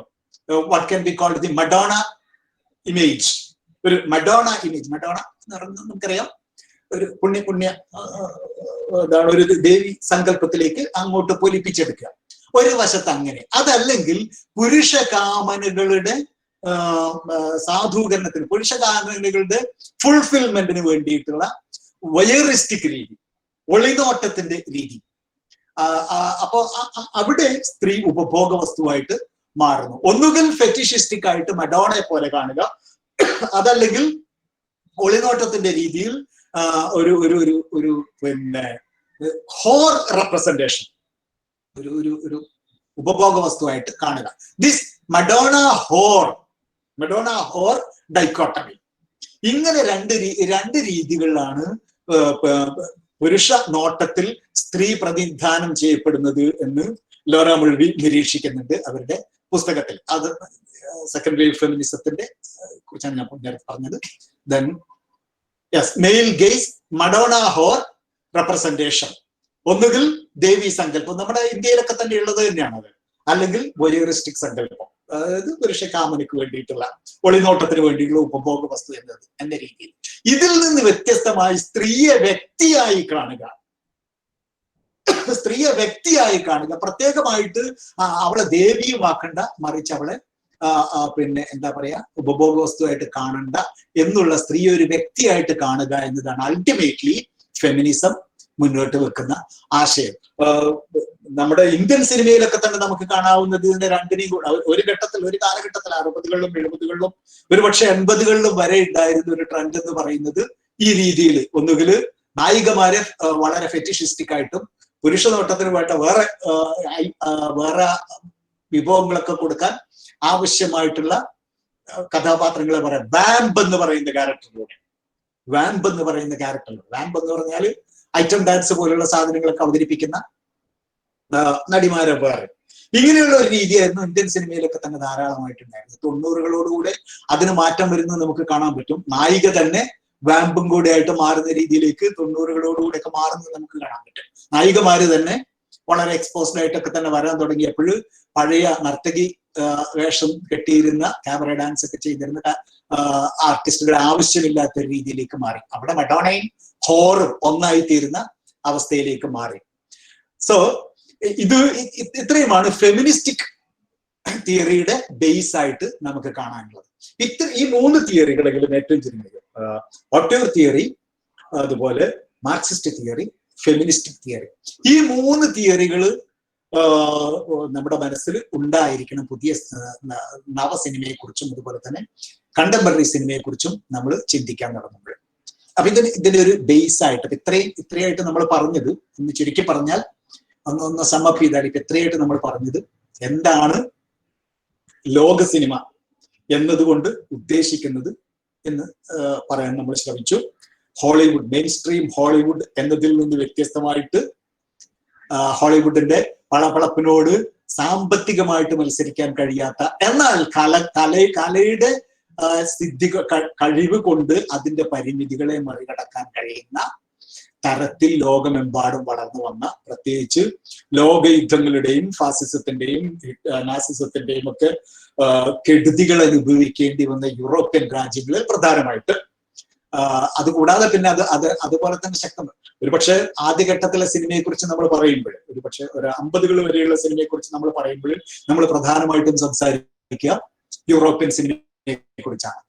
എന്നാൽ അതിന് സമാന്തരമായിട്ട് വളരെ ശക്തമായ സിനിമ ലോകത്ത് മറ്റുള്ള ഭാഗങ്ങളിൽ ഉണ്ടായിട്ടുണ്ട്. ഉദാഹരണത്തിന് ജപ്പാനില്, ഹോളിവുഡിലൊക്കെ തന്നെ സിനിമ വളരുന്ന അതേ കാലഘട്ടത്തിൽ അതിശക്തമായ സിനിമാധാര ജാപ്പനീസ് സിനിമക്ക് ഉണ്ടായിട്ടുണ്ട്. പക്ഷെ പൊതുവെ നമ്മൾ പിന്നെ ആധുനിക സിനിമയെ കുറിച്ച് പറഞ്ഞു തുടങ്ങുമ്പോൾ 20ാം നൂറ്റാണ്ടിന്റെ ഒരു ആദ്യ പാതിയിലെങ്കിലും നമ്മൾ സംസാരിക്കുമ്പോൾ അധികവും നമ്മൾ യൂറോപ്യൻ സിനിമയാണ് ഉദ്ദേശിക്കുന്നത്. അവിടെ ലോക സിനിമ എന്നുകൊണ്ട് നമ്മൾ ഉദ്ദേശിക്കുന്നത് ഹോളിവുഡിൽ നിന്ന് വ്യത്യസ്തമായിട്ടുള്ള, നേരത്തെ പറഞ്ഞതുപോലെ ഹോളിവുഡിന്റെ പളപളപ്പിന് മറികടക്കാൻ കലയുടെ മാർഗത്തെ ഉപയോഗിച്ച് വളർന്നു വന്ന ലോകമെമ്പാടുമുള്ള സിനിമയാണ് നമ്മൾ ലോക സിനിമ എന്നതുകൊണ്ട് ഉദ്ദേശിക്കുന്നത്. പിന്നീട് നമ്മൾ പറഞ്ഞത് സിനിമ എന്ന് പറയുന്നത് ഒരു പ്രത്യേക കലാരൂപമായിട്ട് വികസിച്ചപ്പോൾ, ഏത് കലാരൂപവും ഒരു പ്രത്യേക കലാരൂപമായിട്ട് വികസിക്കുമ്പോൾ അതിന് അതിൻ്റെതായിട്ടുള്ള സൈദ്ധാന്തിക ഫ്രെയിംവർക്ക്, തിയററ്റിക്കൽ ഫ്രെയിംവർക്ക്, കൺസെപ്ച്വലൈസേഷൻ എന്ന് പറയാവുന്ന രീതിയിൽ അതിന്റെ തിയററ്റിക്കൽ ഫ്രെയിംവർക്ക് വളർന്നു വരും. 20കളോട് കൂടെ പതിയെ എങ്ങനെയാണ് സിനിമയ്ക്ക് ഒരു തിയററ്റിക്കൽ ബേസ് വളർന്നു തുടങ്ങിയത് എന്നാണ് നമ്മൾ സൂചിപ്പിച്ചത്. അതിൽ വേറെ കുറെ കാര്യങ്ങളുണ്ട്, അത് പക്ഷെ അത് നിങ്ങൾ നേരത്തെ പറഞ്ഞു കഴിഞ്ഞിട്ടുണ്ട് എന്നോട് ഗോപി സാർ പറയണ്ടായി. പിന്നെ റഷ്യൻ സ്ട്രീമിന്റെ കാര്യം, റഷ്യൻ ധാരയുടെ കാര്യം, മൊണ്ടാഷ് പോലുള്ള കാര്യങ്ങളൊക്കെ തന്നെ അതൊക്കെ നേരത്തെ പറഞ്ഞു കഴിഞ്ഞിട്ടുണ്ടെന്നതുകൊണ്ട് അത് നമ്മൾ മാറ്റി നിർത്തിയതാണ്. അങ്ങനെ വളരെ പ്രധാനപ്പെട്ട ആധുനിക സിനിമയുടെ വികാസത്തിന് ഊടുംപാവുമായി തീർന്ന വളരെ പ്രധാനപ്പെട്ട 2-3 തിയറികൾ നമ്മൾ ജസ്റ്റ് ഒന്ന് മെൻഷൻ ചെയ്തു. ഓട്ടോർ തിയറി, സംവിധായകന്റെ കലയായിട്ട് സിനിമ മാറുന്നത് എങ്ങനെ എന്നതിനെ കൺസെപ്ച്വലൈസ് ചെയ്യുന്ന ഓട്ടോർ തിയറിയെ കുറിച്ച് നമ്മൾ പറഞ്ഞു. പിന്നെ സിനിമ സമൂഹത്തിനെ എങ്ങനെ ആശയപരമായി തന്നെ സ്വാധീനിക്കുകയും എങ്ങനെ മാനിപ്പുലേറ്റ് ചെയ്യുകയും ചെയ്യുന്നു എന്നതിനെ കുറിച്ച് വളരെ കൃത്യമായ ധാരണ മുന്നോട്ട് വെച്ച അപ്പരറ്റസ് തിയറിയെ കുറിച്ച് നമ്മൾ പറഞ്ഞു. പിന്നെ സിനിമയിൽ വർഗസംഘർഷങ്ങളുടെ എങ്ങനെയാണ് വർഗസംഘർഷങ്ങളുടെ ടൂളായിട്ട് സിനിമ മാറുന്നത്, എങ്ങനെ പ്രതിലോഭകരമായി സിനിമക്ക് മാറാൻ കഴിയുന്നു, എങ്ങനെ അതിനെ സംവിധായകന്റെ അല്ലെങ്കിൽ സിനിമക്കാരന്റെ ബോധപൂർവമായ ഇടപെടലിലൂടെ അതിനെ പ്രോഗ്രസീവ് ആക്കിയിട്ട് മാറ്റാൻ കഴിയും എന്ന കാഴ്ചപ്പാട് മുന്നോട്ട് വയ്ക്കുന്ന മാർക്സിസ്റ്റ് തിയറിയെ കുറിച്ച് നമ്മൾ പറഞ്ഞു. ഒടുവിൽ നമ്മൾ പുതിയ കാലഘട്ടത്തിന്റെ മാറ്റങ്ങളെ ആവാഹിക്കുന്നതിൽ ഏറ്റവും പ്രധാനപ്പെട്ട പങ്ക് വഹിച്ച ഫെമിനിസ്റ്റ് ഫിലിം തിയറിയുടെ ഉത്ഭവത്തെ കുറിച്ച് പറഞ്ഞു. ഈ ഒരു ബേസിൽ നിന്നുകൊണ്ട് വളരെ പ്രധാനപ്പെട്ട ചുരുക്കം ചില സിനിമ മൂവ്മെന്റുകളിലേക്ക് കൂടെ നമ്മൾ ഒന്ന് വളരെ ചെറിയ രീതിയിൽ, വളരെ നമ്മുടെ സമയത്തിന്റെ പരിമിതമായ സമയത്തിൽ നിന്നുകൊണ്ട് പോകാൻ പറ്റുന്ന ഒരു പോക്ക് നമുക്കൊന്ന് പോകാം. അത് പ്രധാനപ്പെട്ട ഫിലിം മൂവ്മെന്റ്സിനെ കുറിച്ചാണ്. അതിലൊന്ന് ജർമ്മൻ എക്സ്പ്രഷനിസം ആണ്, മറ്റൊന്ന് ഫ്രഞ്ച് ഇംപ്രഷനിസ്റ്റിക് സിനിമയാണ്, പിന്നെ സോവിയറ്റ് മൊണ്ടാഷ്. അത് നമ്മളിവിടെ ചർച്ച ചെയ്യുന്നില്ല, കാരണം അത് വേറെ രീതിയിൽ ചെയ്തിട്ടുണ്ടെന്ന് പറഞ്ഞു. പിന്നെ ഇറ്റാലിയൻ നവസിനിമ, ഫ്രഞ്ച് നവസിനിമ. ഈ 4 എണ്ണത്തെ കുറിച്ച് വളരെ നേരിയ ഒരു പോക്ക് നമുക്കൊന്ന് പോകാം, ഒന്ന് കാണാൻ ശ്രമിക്കാം. ജർമ്മൻ എക്സ്പ്രഷനിസ്റ്റ് സിനിമ 1920കളിലാണ് ഇത് ജർമ്മൻ എക്സ്പ്രഷനിസ്റ്റ് സിനിമ അതിന്റെ ശക്തി ആർജിക്കുന്നത്.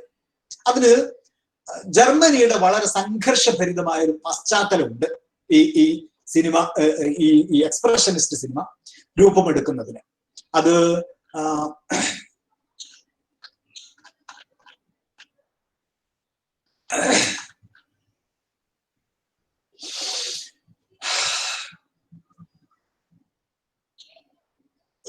ഇരുപതാം നൂറ്റാണ്ടിന്റെ ആദ്യ പകുതിയില് പ്രധാനപ്പെട്ട ആദ്യ ശതകങ്ങളിലെങ്കിലും, ആദ്യ ശതകങ്ങൾ തന്നെയല്ലേ പറയുന്നത്, ദശകങ്ങൾ ഓക്കെ, ദശകങ്ങൾ. ആദ്യ ദശകങ്ങളിൽ യൂറോപ്പിന്റെ ഒരു ഘട്ടത്തിൽ യൂറോപ്പിന്റെ അക്രമകാരിയും മറ്റൊരു ഘട്ടത്തിൽ യൂറോപ്പിന്റെ ഇരയുമായിരുന്നു ജർമ്മനി. തുടക്കത്തിലൊക്കെ അതിൻ്റെതായിട്ടുള്ള സാമ്പത്തികവും സാമൂഹികവുമായിട്ടുള്ള സംഘർഷങ്ങൾ ഒട്ടേറെ അനുഭവിച്ചിട്ടുണ്ട് ജർമ്മനി. അതുകൊണ്ട് ജർമ്മനിയുടെ പ്രത്യേകത, ജർമ്മൻ കലാകാരന്മാർ പേടി സ്വപ്നങ്ങൾ ഒരുപാട് കണ്ടിരുന്നു എന്നുള്ളതാണ്. അവരെ സംബന്ധിച്ചിടത്തോളം യാഥാർത്ഥ്യം വിഭ്രാമകവും അങ്ങേയറ്റം നൈറ്റ്മാരിഷ് എന്ന് പറയാവുന്ന, അല്ലെങ്കിൽ എന്താ പറയുക, പേടി സ്വപ്നങ്ങൾ നിറഞ്ഞതുമായിരുന്ന ഒന്നായിരുന്നു. ഇതിന്റെ എക്സ്പ്രഷൻ തന്നെയാണ് ജർമ്മൻ എക്സ്പ്രഷനിസം എന്ന് പറയുന്നത്. 1920കളുടെ സംഘർഷഭരിതമായ പശ്ചാത്തലത്തിൽ രൂപപ്പെട്ടു. Art where reality is distorted in order to express emotions of inner vision.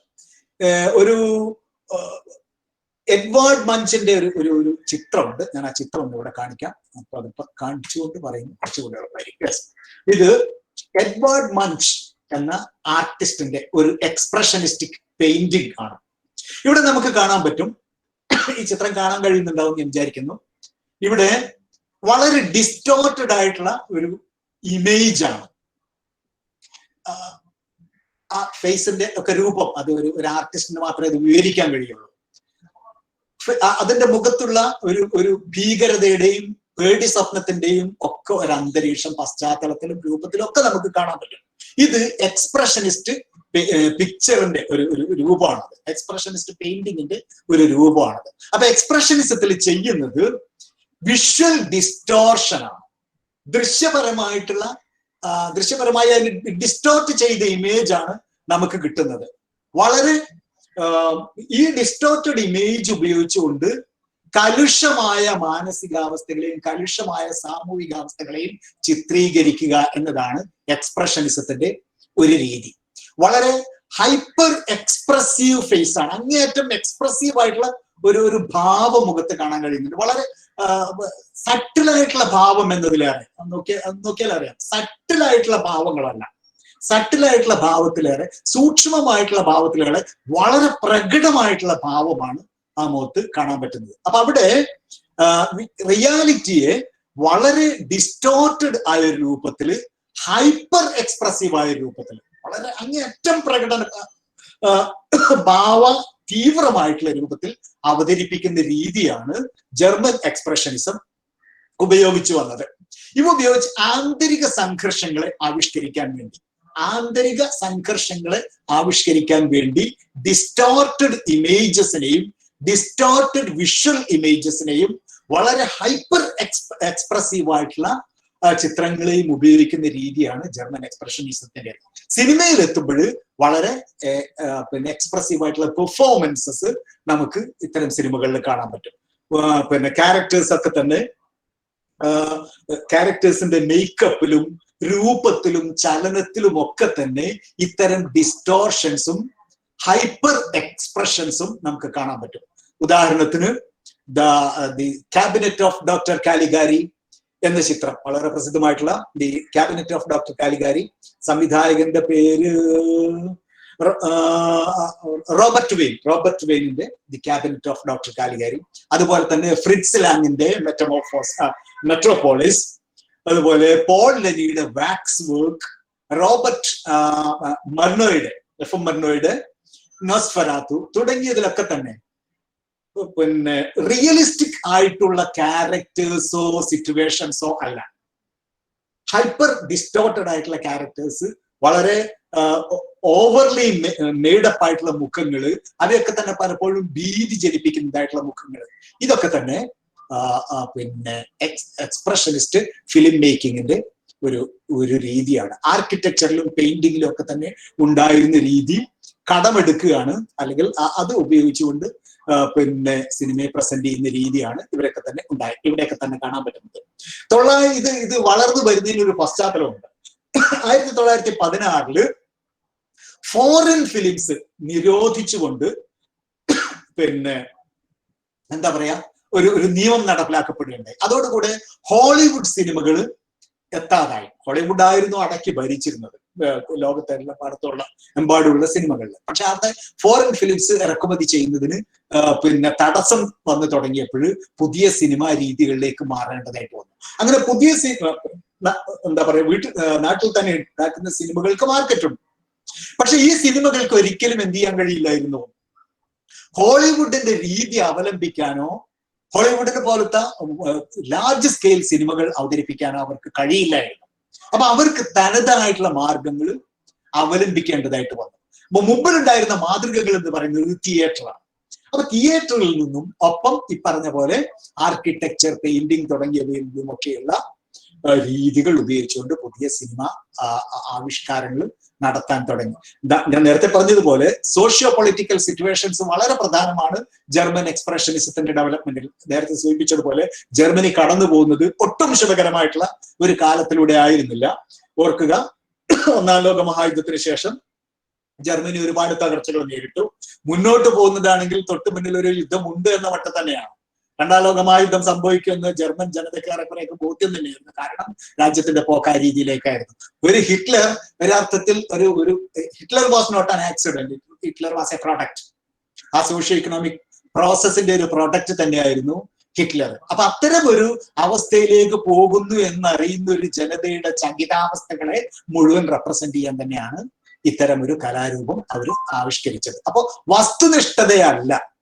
വസ്തുനിഷ്ഠമായിട്ട് present ചെയ്യുന്ന രീതിയല്ല, മറിച്ച് ആർട്ടിസ്റ്റിന്റെ ഉള്ളിലുള്ള ഫിയേഴ്സ്, ആത്മനിഷ്ഠവുമായിട്ടുള്ള വൈകാരിക ലോകങ്ങളെ റെപ്രസെന്റ് ചെയ്യുക എന്നതാണ് പിന്നെ എക്സ്പ്രഷനിസ്റ്റ് ഫിലിം പിന്നെ നടപ്പാക്കിയ രീതി. ഇതില് പിന്നെ ഇതിന്റെ സ്വാധീനം പുതിയ ചലച്ചിത്രകാരന്മാരിലൊക്കെ തന്നെ അതിന്റെ സ്വാധീനം നമുക്ക് കാണാൻ പറ്റും.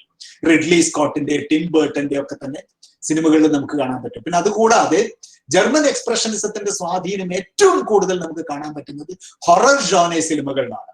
ഹൊറർ ജോണേ സിനിമകൾ ഒരു പക്ഷേ ഡോക്ടർ കാലിഗാരിയിലോ അതുപോലെ പിന്നെ വാക്സ് വർക്കിലോ ഒക്കെ കാണുന്ന ഇമേജസ് റിപ്പീറ്റ് ചെയ്തു വരുന്നത് നമുക്ക് ഹൊറർ ജോണറിൽ കാണാൻ പറ്റും. പിന്നെ എങ്ങനെയാണ് ജർമ്മൻ എക്സ്പ്രഷനിസ്റ്റ് സിനിമ അപജയപ്പെട്ടത് എന്ന് കൂടെ പറഞ്ഞാൽ നമുക്ക് അടുത്തതിലേക്ക് പോകാം. അത് ഹിറ്റ്ലറുടെ കാലഘട്ടം വരുന്നു. അതോടുകൂടെ സിനിമ എന്ന് പറയുന്നത്, സ്വതന്ത്ര സിനിമ എന്ന് പറയുന്ന അസാധ്യമാവുന്നു. ഹിറ്റ്ലറുടെ കാലഘട്ടത്തിൽ ഉണ്ടായത് മുഴുവൻ, ഹിറ്റ്ലറുടെ എന്നല്ല, ടൊട്ടാലിറ്റേറിയനിസം ഒരു ഘട്ടത്തിലും ഒരിടത്തും ലോകത്തൊരിടത്തും ടൊട്ടാലിറ്റേറിയനിസം സ്വതന്ത്ര സിനിമയെ അംഗീകരിച്ചിട്ടില്ല. സ്വതന്ത്ര സിനിമയ്ക്ക് നിലനിൽക്കാൻ കഴിഞ്ഞിട്ടില്ല. അത് മുസോളിനിയുടെ കാലത്തായാലും ഹിറ്റ്ലറുടെ കാലത്ത്, മുസോളിനിയുടെ കാലത്ത് കുറെ കാലം പൂട്ടിക്കിടക്കുകയുണ്ടായി, നമുക്കറിയാം. അതുപോലെ ഹിറ്റ്ലറുടെ കാലത്ത്, അതുപോലെ പിന്നെ എവിടെയൊക്കെ തന്നെ ടോട്ടാലിറ്റേറിയനിസം ഉണ്ടായിട്ടുണ്ടോ അവിടെയൊക്കെ തന്നെ സ്വതന്ത്ര സിനിമ തകർന്നു പോയിട്ടുണ്ട്. അതൊരു ഘടകം. പക്ഷെ ആ തകർച്ച അതേസമയം ഹോളിവുഡിന് ഒരു പ്രത്യേകത എല്ലാ കാലത്തും ഉണ്ടായിരുന്നു. ഹോളിവുഡിന്റെ എന്തൊക്കെ പരിമിതികളെ കുറിച്ച് നമ്മൾ പറഞ്ഞാലും ഹോളിവുഡിന് എപ്പോഴും ഉണ്ടായിരുന്ന ഒരു പ്രത്യേകത എന്ന് പറയുന്നത് ലോകത്ത് എല്ലായിടത്തുമുള്ള ടാലന്റുകൾ ഒരു കാന്തക്കല്ല് പോലെ ആകർഷിക്കാനുള്ള കഴിവുണ്ടായിരുന്നു ഹോളിവുഡിന്. അതുകൊണ്ട് ഇപ്പം ജർമ്മനിയില് സ്വതന്ത്ര സിനിമ ഏറെക്കുറെ ദുസ്സാധ്യമായ ഒരു അവസ്ഥ ഉണ്ടായപ്പോൾ ഹോളിവുഡ് കൃത്യമായി ചൂണ്ടയിടുകയും ഫ്രിറ്റ്സ് ലാങ്ങിനെയും പോൾ ലെനിയും ഒക്കെ പോലുള്ള മാസ്റ്റേഴ്സിനെ എന്ത് ചെയ്തു, ഹോളിവുഡിലേക്ക് ആകർഷിക്കുകയും ചെയ്തു. അതോടുകൂടെ അതിന്റെ ക്ഷീണം ജർമ്മൻ എക്സ്പ്രഷനിസത്തിന് ഉണ്ടായി. അങ്ങനെയൊക്കെയുള്ള ഘടകങ്ങളിലൂടെ ജർമ്മൻ എക്സ്പ്രഷനിസം 30കളോടുകൂടെ ഫെയ്ഡ് ഔട്ട് ചെയ്ത് പോകുന്നതായിട്ട് നമുക്ക് കാണാം. ഹിറ്റ്ലറുടെ വരവോടുകൂടെ ജർമ്മൻ എക്സ്പ്രഷനിസം ഫെയ്ഡ് ഔട്ട് ചെയ്ത് പോകുന്നു. പിന്നീട് 50കൾക്ക് ശേഷം 50കളോടുകൂടിയാണ് നവസിനിമാ തരംഗം ജർമ്മനിയിൽ ഉണ്ടാകുന്നത്. ന്യൂ ജർമ്മൻ ഫിലിം സിനിമ ഉണ്ടാകുന്നത്. നമ്മുടെ വെർണർ ഹെർസോഗ്, അതുപോലെ വിം വെൻഡേഴ്സ്, പിന്നെ ഫാസ്ബിൻഡർ, അതുപോലെ വോക്കർ ഷോണ്ടോഫ്, ഇത്തരം പിന്നെ നവസിനിമയുടെ പ്രതിഭകളൊക്കെ തന്നെ 50കൾ 60കളോടുകൂടെ ജർമ്മനിയിൽ ശക്തമാവുന്നു. അതിൻ്റെ ഇടയിലുള്ള ഒരു ഫേസ് എന്ന് പറയുന്നത് ജർമ്മൻ സിനിമക്ക് ഒട്ടും നല്ലതായിരുന്നില്ല. രാജ്യത്തിന് മൊത്തം നേരിട്ട തകർച്ച സിനിമാ ഫീൽഡിലും നേരിട്ടു എന്ന് മാത്രം. അപ്പൊ ജർമ്മൻ എക്സ്പ്രഷനിസം 20കളിൽ ശക്തമാവുകയും 30കളോടുകൂടെ 30കളുടെ തുടക്കമാവുമ്പോഴത്തേക്ക് ഹിറ്റ്ലറിന്റെ ഒക്കെ വരുന്നതിന് മുമ്പായിട്ട് തന്നെ അപജയപ്പെടുകയും ചെയ്തു. പക്ഷെ ജർമ്മൻ എക്സ്പ്രഷനിസത്തിന്റെ സ്വാധീനങ്ങൾ വളരെ ശക്തമായിട്ട് ഇന്നും തുടരുന്നുണ്ട്.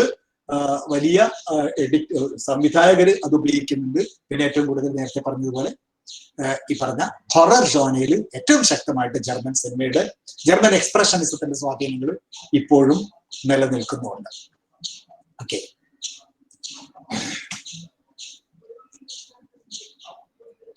പിന്നെ അത് ജർമ്മൻ സിനിമയിൽ എക്സ്പ്രഷനിസത്തില് മിസോസാൻ ഉപയോഗിക്കുന്ന രീതിയാണ്.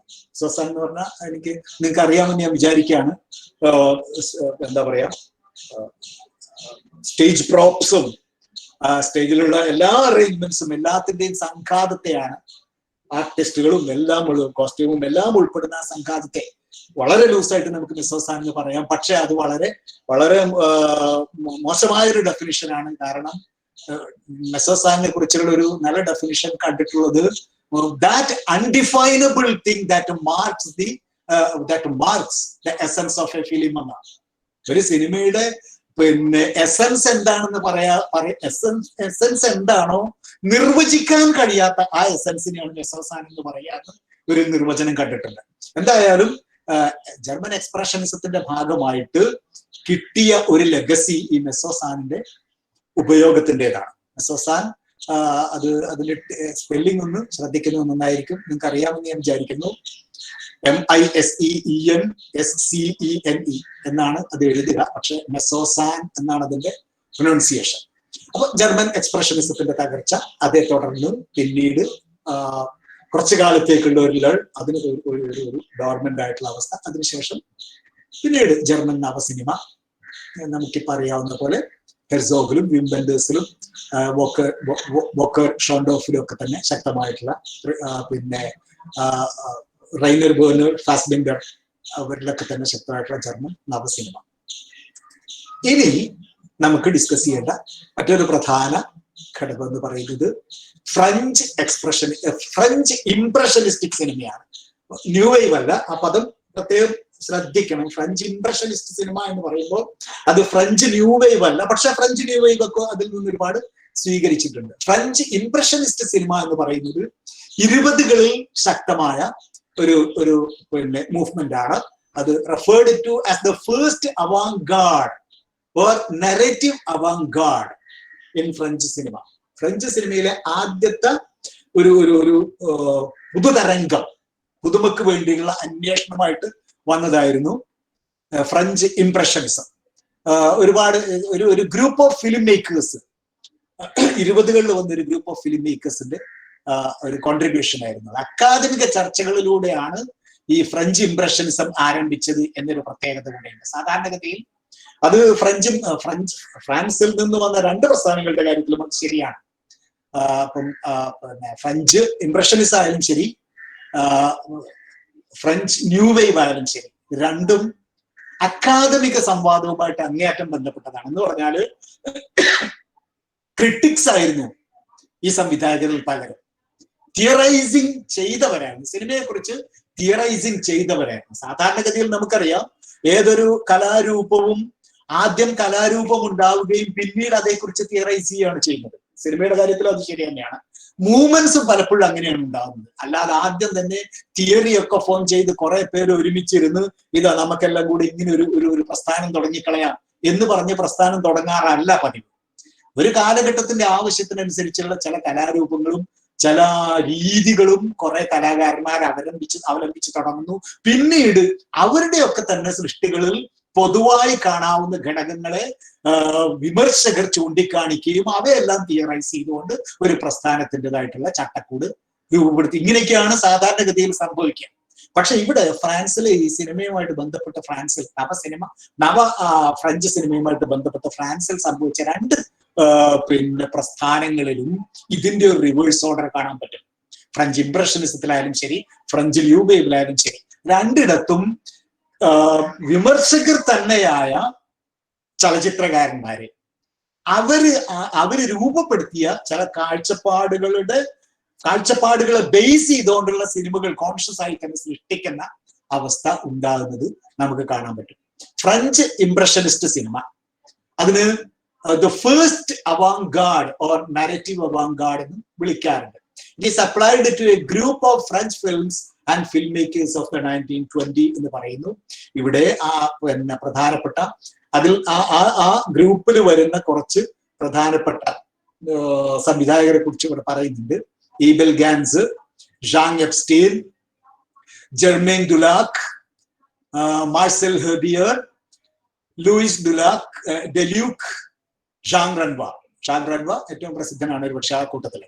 ഇവരൊക്കെ തന്നെ French impressionist school of film മേക്കിംഗിൽ പെട്ടിട്ടുള്ളവരാണ് എന്ന് പറയാം. അക്കാദമിക ചർച്ചകളിലൂടെ ആരംഭിച്ച ഒരു സിനിമാ പ്രസ്ഥാനമാണ് ഫ്രഞ്ച് ഇംപ്രഷനിസം. ഒന്നാം ലോക യുദ്ധാനന്തരം ഹോളിവുഡിന്റെ തള്ളിക്കയറ്റത്തെ തടയിടാൻ പുതിയ തന്ത്രങ്ങൾ എന്ന നിലക്കാണ് ഈ ഫിലിം മൂവ്മെന്റ് ഉണ്ടാവുന്നത്. ഹോളിവുഡ് എല്ലാത്തിനെയും അടക്കി ഭരിക്കുന്നു. സത്യത്തിൽ ഞാൻ നേരത്തെ പറഞ്ഞതുപോലെ യൂറോപ്പിൽ എങ്ങും ഉണ്ടായിട്ടുള്ള നവ സിനിമ എന്ന് പറയുന്നത് തുടക്കത്തിലെ നമ്മൾ പറഞ്ഞതുപോലെ ഹോളിവുഡിനെ ചെറുത്തു നിൽക്കാൻ, ഹോളിവുഡിന്റെ ഓൺസ്ലോട്ടിനെ ചെറുത്തു നിൽക്കാൻ വേണ്ടിയിട്ടുള്ള ശ്രമങ്ങളുടെ ഭാഗമായിട്ടാണ് ഉണ്ടായത്. വളവളപ്പിനെ കലകൊണ്ട് നേരിടുക എന്നത്, അതാണ് നവസിനിമയുടെ ഒരു രീതി. ഹോളിവുഡിനോട് മത്സരിക്കാൻ, ബ്രഹ്മാണ്ഡ സെറ്റുകൾ ഉണ്ടാക്കിക്കൊണ്ട് ഹോളിവുഡിനോട് മത്സരിക്കാൻ ലോകത്ത് ഒരു ശക്തിക്കും കഴിയില്ല. 1937 ഗോൺ വിത്ത് ദ വിൻഡ് പോലെ ഒരു സിനിമ, ഒരു എപ്പിക് ഡയമെൻഷനിലുള്ള ഒരു സിനിമ ചെയ്യാൻ ഹോളിവുഡിനെ കൊണ്ട് മാത്രമേ സാധിക്കൂ. അപ്പോ അതുപോലെ 1930കളിലാണ് 10 കമാൻഡ്മെന്റ്സ് പോലുള്ള സിനിമകൾ വരുന്നത്. അത്തരമൊരു സിനിമ ഇന്ന് ഒരു പക്ഷേ നമുക്ക് ചെയ്യാൻ കഴിയുമെന്ന് സംശയിക്കേണ്ട അവസ്ഥയാണ്. അപ്പൊ അതിനോട് ആ അർത്ഥത്തിൽ മത്സരിക്കുക എന്നത് ഒരു കാലത്തും ലോകത്തെവിടെയുമുള്ള ചലച്ചിത്രകാരന്മാർക്ക് സാധ്യമല്ല എന്നതിൽ നിന്നാണ് സത്യത്തിൽ ലോക സിനിമ ആരംഭിക്കുന്നത്. ആ അർത്ഥത്തിൽ ലോക സിനിമ ഏറ്റവും കൂടുതൽ കടപ്പെട്ടിരിക്കുന്നത് ലോക സിനിമ ഇന്നും തള്ളി പറഞ്ഞിട്ടുള്ള ഹോളിവുഡിനാണ് എന്ന് വേണമെങ്കിൽ നമുക്കൊരു വിപരീതാർത്ഥത്തിൽ പറയാം. ഓക്കെ, അപ്പൊ അക്കാദമിക ചർച്ചകളിലൂടെയാണ് ഇത് ആരംഭിച്ചത് നമ്മൾ പറഞ്ഞു. ഈ ഫ്രഞ്ച് ഇംപ്രഷനിസ്റ്റിക് സിനിമയുടെ ചില പ്രത്യേകതകൾ ഉണ്ടായിരുന്നു. Non linear editing, innovative lighting, attempts to portrait dream sequences and fantasies, ഇതൊക്കെയാണ് ഈ ഫ്രഞ്ച് ഇംപ്രഷനിസ്റ്റിക് സിനിമയുടെ രീതികളായിട്ട് വന്നത്. ലീനിയർ എഡിറ്റിംഗിന്റെ രീതി മാറി, ലൈറ്റിംഗ് പാറ്റേൺസിൽ പുതിയ പരീക്ഷണങ്ങൾ അവർ കൊണ്ടുവന്നു. അതുപോലെ തന്നെ സ്വപ്നങ്ങളെയും നൈറ്റ്മെയറുകളെയും ഒക്കെ തന്നെ ക്യാപ്ചർ ചെയ്യാൻ പറ്റുന്ന ഇമേജുകൾ ഉപയോഗിച്ചുകൊണ്ട് സിനിമ അവതരിപ്പിച്ച, അതാണ് ഇംപ്രഷനിസ്റ്റിക് എന്ന് പറയുന്ന ടേമിൽ തന്നെ അതുണ്ട്. ഇംപ്രഷൻ. ഓക്കെ,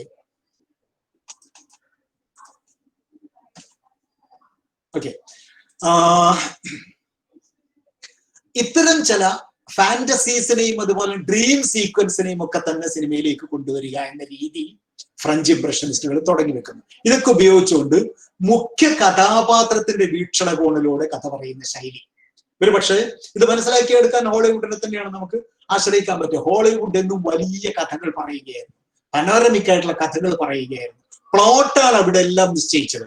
ഇതിവൃത്തം, സംഭവങ്ങൾ, സ്തോഭകരമായ സംഭവങ്ങൾ, ഇതാണ് അവിടെ എല്ലാം നിശ്ചയിച്ചത്. അവിടെ നിന്ന് മാറി കഥാപാത്രത്തിന്റെ ഉള്ളിലേക്ക് പോവുകയും മാനസിക വ്യാപാരങ്ങളിലേക്ക് ശ്രദ്ധ കേന്ദ്രീകരിക്കുകയും ചെയ്യുന്ന, ഫോക്കസിനെ കംപ്ലീറ്റ് ആക്കിയിട്ട് മാറ്റിക്കളയുന്ന ഇന്റേണൽ ലാൻഡ്സ്കേപ്പിലേക്ക്, എക്സ്റ്റേണൽ ലാൻഡ്സ്കേപ്പിനേക്കാൾ പ്രധാനം internal landscape of the character ആണ് എന്ന ചിന്തയിൽ നിന്നാണ് ഈ ഓതേഴ്സ്, ഈ ചലച്ചിത്രകാരന്മാര് അവരുടെ ജോലി ആരംഭിക്കുന്നത്. ഏബൽ ഗാൻസിന്റെ 900 എന്നാ അതേസമയം ഇവര് പലതരത്തിലുള്ള പരീക്ഷണങ്ങൾക്ക് മുതിരുകയും ചെയ്തു. ഇപ്പം 1927 പുറത്തിറങ്ങിയ ഏബൽ ഗാൻസിന്റെ നെപ്പോളിയൻ എന്ന സിനിമ, ആ സിനിമയിൽ വൈഡ് സ്ക്രീൻ ഉപയോഗിച്ചിട്ടുണ്ട്. നമുക്ക് വിശ്വസിക്കാൻ പറ്റില്ല. 927 വൈഡ് സ്ക്രീൻ ഉപയോഗിച്ചിട്ടുണ്ടെന്ന് പറഞ്ഞാൽ നമുക്ക് വിശ്വസിക്കാൻ ഇത്തിരി പ്രയാസമാവും. പക്ഷെ അങ്ങനെ ചെയ്തിട്ടുണ്ട്. കാരണം ആ സിനിമയുടെ കണ്ടന്റിന് അത് ആവശ്യമായിരുന്നു എന്ന് അദ്ദേഹം കണ്ടു. നെപ്പോളിയൻ എന്ന് പറയുമ്പോൾ നമുക്കറിയാം ഫ്രഞ്ച് വിപ്ലവത്തിന്റെ ഒക്കെ തന്നെ വളരെ പനോരമിക് ആയിട്ടുള്ള വിഷൻസ് കാണിക്കേണ്ടതുണ്ടായിരുന്നു. അദ്ദേഹത്തിന് വളരെ വലിയ വിഷൻസ് കാണിക്കേണ്ടതുണ്ടായിരുന്നു. അതിനുവേണ്ടി ആ സിനിമയിൽ 1927 ഇറങ്ങിയ സിനിമയിൽ അദ്ദേഹം അത്തരം വിഷ്വൽസ് ഉപയോഗിച്ചു എന്നാണ് പറയുന്നത്. ഏബൽ ഗാൻസ് അത്തരം വിഷ്വൽസ് ഉപയോഗിച്ചു എന്നാണ് പറയുന്നത്. അത് ഏത് ഘട്ടത്തിലും കഥാപാത്രത്തിന്റെ മാനസികാവസ്ഥയോട് സമരസപ്പെടാൻ കഴിയുന്ന തരത്തിലുള്ള ബിംബങ്ങൾ ഉപയോഗിക്കുക, മനസ്സിന്റെ ആവിഷ്കാരങ്ങള് പുറത്തു കൊണ്ടുവരിക എന്നതായിരുന്നു ഇംപ്രഷനിസത്തിന്റെ ഒരു രീതി. നിലനിന്ന ലൈവ് തിയേറ്റർ സമ്പ്രദായത്തിൽ നിന്ന് വരട്ടെ. അതൊക്കെ തന്നെ സിനിമയെ പൊതുവെ സെല്ലുലോയിഡിൽ എടുത്ത നാടകം എന്ന രീതിയിൽ കാണുന്ന രീതി ഉണ്ടായിരുന്നു. അത് ഈ എപ്പിക് സിനിമകളിലൊക്കെ തന്നെ അങ്ങനെ പലപ്പോഴും വന്നിട്ടുണ്ട്. പ്രത്യേകിച്ച് ഇന്ത്യൻ സിനിമകളിലേക്ക് വന്നാല് ആദ്യകാല തമിഴ് സിനിമയൊക്കെ തന്നെ നോക്കിക്കഴിഞ്ഞാൽ നിങ്ങൾക്ക് കാണാൻ പറ്റും. ആദ്യകാല തമിഴ് സിനിമയൊക്കെ, ഇന്ത്യൻ മലയാള സിനിമയൊക്കെ തന്നെ ഒരുപക്ഷെ അത് സെല്ലുലോയിഡ് ഉപയോഗിച്ച് ചെയ്ത നാടകങ്ങളായിരുന്നു. ഒരു ഫ്രെയിമിൽ നിന്നുകൊണ്ട് ഇളകാതെ ഒരു നാടകത്തിന്റെ സ്റ്റേജിൽ എന്ത് ചെയ്യും അത്രമാത്രം മിനിമൽ മൂവ്മെന്റോട് കൂടിയൊക്കെ തന്നെ, അതുപോലെ തന്നെ വളരെ എക്സാജറേറ്റഡ് ആയിട്ടുള്ള നാടകത്തിൽ ആവശ്യമുള്ള എക്സാജറേറ്റഡ് ആയിട്ടുള്ള അഭിനയ രീതികൾ, ഇതൊക്കെ ഉണ്ടായിരുന്ന തിയേറ്റർ സമ്പ്രദായം ആണ് നിലനിന്നത്. ഇതിൽ നിന്നാണ് സിനിമയും തുടങ്ങിയത്. ഒരർത്ഥത്തില് സിനിമ തിയേറ്ററിന്റെ എക്സ്റ്റൻഷൻ ആണ് എന്ന മട്ടിലാണ് തുടങ്ങിയത്. പക്ഷേ അതിൽ നിന്ന് വേറിട്ട് സിനിമയ്ക്ക് ഒരു അസ്തിത്വമുണ്ട് എന്ന തിരിച്ചറിവിലേക്ക് വന്നു തുടങ്ങുന്ന ആദ്യകാല പ്രവണതകളാണ് ഫ്രഞ്ച് ഇംപ്രഷനിസം ഒക്കെ. അപ്പൊ ലൈവ് തിയേറ്റർ സമ്പ്രദായങ്ങളിൽ നിന്ന് മാറിയിട്ട് എങ്ങനെ വൈകാരിക ലോകങ്ങളിലേക്ക്, സന്ദർഭങ്ങളിലേക്ക്, അതുപോലെ ആത്മനിഷ്ഠമായിട്ടുള്ള യാഥാർത്ഥ്യങ്ങൾ ആവിഷ്കരിക്കാൻ പറ്റും എന്നതിനെ കുറിച്ചാണ് ഇംപ്രഷനിസ്റ്റുകൾ ആലോചിച്ചത്. പിൽക്കാല സിനിമയിൽ നിന്ന് ഈ സ്വാധീനങ്ങൾ ഒരു കാലത്തും മാഞ്ഞു പോവുകയുണ്ടായിട്ടില്ല. ഏറ്റവും പ്രധാനപ്പെട്ട ചില ഫ്രഞ്ച് ഇംപ്രഷനിസ്റ്റിക് സിനിമകൾ 10th സിംഫണി, 18 ഇറങ്ങിയ 10th സിംഫണി, റോസ് ഫ്രാൻസ് തുടങ്ങിയ ചില സിനിമകളൊക്കെ ഉണ്ട്. ഇത്രയാണ് ഫ്രഞ്ച് ഇംപ്രഷനിസ്റ്റിക് മൂവ്മെന്റിനെ കുറിച്ച് നമുക്ക് പറയാനുള്ളത്. അത് 30കളിൽ 20കളിൽ തുടങ്ങിയ ഒരു അവാങ്കാർഡ് മൂവ്മെന്റ് ആണ്.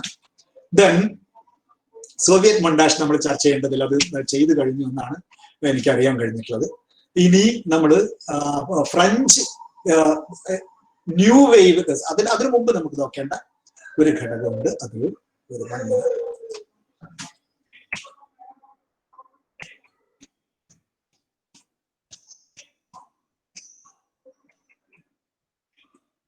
ഓക്കെ, അതിൽ ഞാൻ ഉൾപ്പെടുത്താൻ വിട്ടുപോയി, അതുകൊണ്ട് ഞാനത് പറയാം.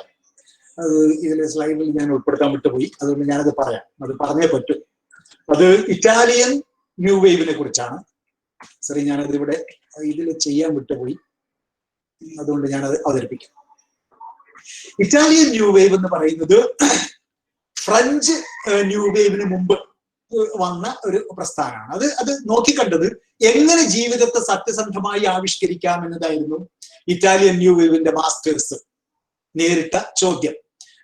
ഒരു സിനിമ എന്ന പേരുള്ള ഒരു മാഗസിനിൽ എഴുതിയ 5 എഴുത്തുകാരിലൂടെയാണ് ഇറ്റാലിയൻ ന്യൂ വേവിന്റെയും തുടക്കം. ലുച്ചിനോ വിസ്കോണ്ടി,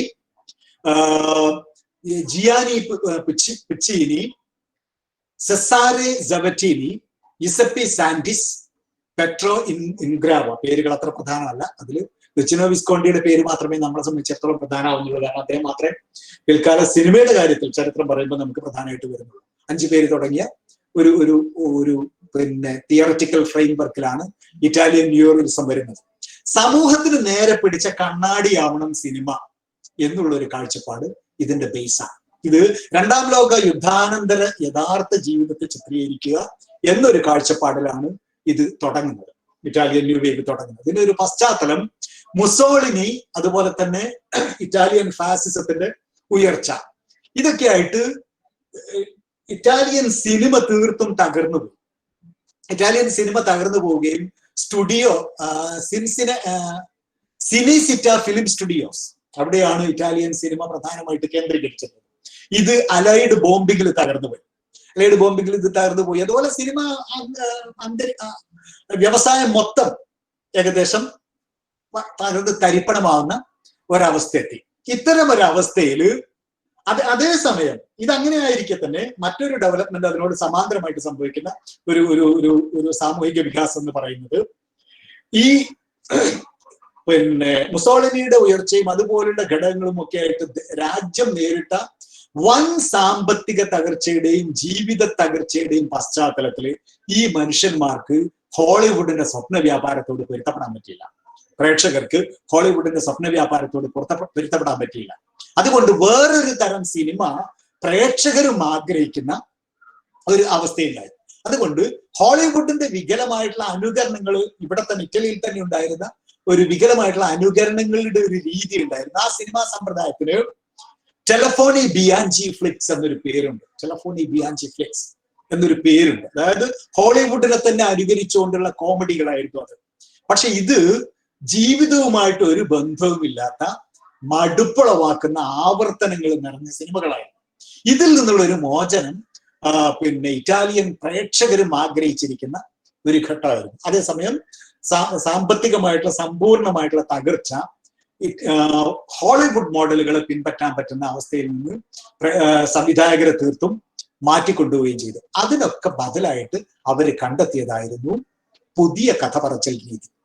സാങ്കേതികത, വിഷയം രണ്ടിലും പുതിയ വഴി കാണാൻ അവർ നിർബന്ധിതരായി. ആ ഇത് നികത്താൻ വേണ്ടി അവർ കണ്ടെത്തിയ മാർഗങ്ങൾ ചെലവ് കുറഞ്ഞ രീതിയിൽ ചിത്രീകരിക്കുക, അതുപോലെ തന്നെ ഔട്ട്ഡോറിൽ ചിത്രീകരിക്കുക, ഇങ്ങനെയൊക്കെയുള്ള രീതികൾ അവർ അവലംബിക്കാൻ തുടങ്ങി. ജീവിതത്തെ പച്ചയായിട്ട് പകർത്തുന്ന രീതികൾ അവർ അവലംബിച്ചു. ഇതാണ് നിയോ റിയലിസം, ഇറ്റാലിയൻ നിയോ റിയലിസത്തിന്റെ വഴിയായി തീർത്തത്. ഒരുപാട് പ്രധാനപ്പെട്ട സംവിധായകർ അതിനകത്തുണ്ട്. റോബർട്ടോ റോസെല്ലിനി, അദ്ദേഹത്തിന്റെ ഓപ്പൺ സിറ്റി എന്ന് പറയുന്ന സിനിമ 1946 ഇറങ്ങിയ സിനിമ കാനിൽ പുരസ്കാരം നേടിയതോടുകൂടിയാണ് ഇറ്റാലിയൻ നിയോ റിയലിസം ശക്തി പ്രാപിക്കുന്നത്. അങ്ങനെയാണത് ഏറ്റവും പോപ്പുലർ ആയി തീരുന്നത്.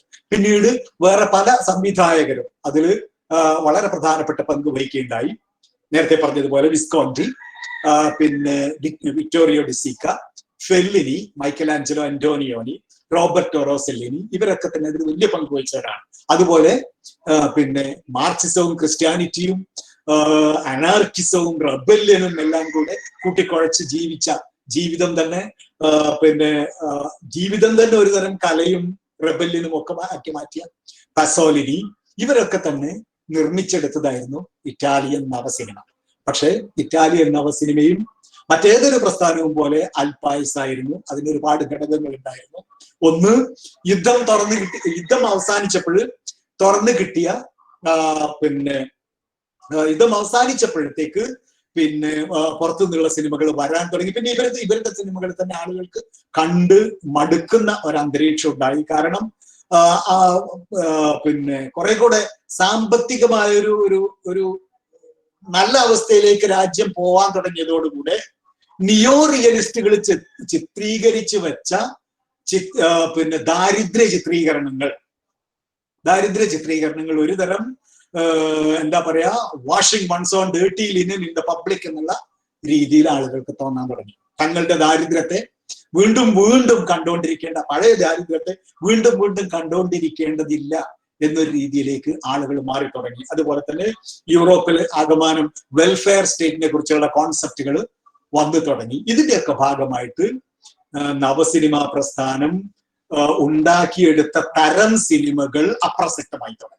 അങ്ങനെ ഇറ്റാലിയൻ നവസിനിമയുടെ അപജയം ആരംഭിക്കുകയും ചെയ്തു. ഇനി നമുക്ക് നോക്കാനുള്ള വളരെ പ്രധാനപ്പെട്ട ഒരുപക്ഷെ ഏറ്റവും അവസാനത്തേതിന്റെ തൊട്ട് മുമ്പത്തെ ഇതെന്ന് പറയുന്നത് ഫ്രഞ്ച് നവസിനിമ എന്നതുകൂടെയാണ്. അത്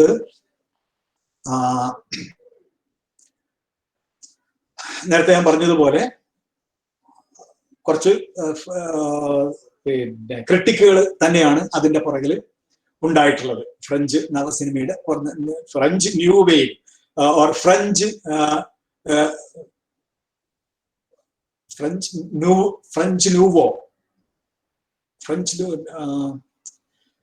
ന്യൂ വേവ് എന്ന അർത്ഥം വരുന്ന പദമാണ്. അത് 1948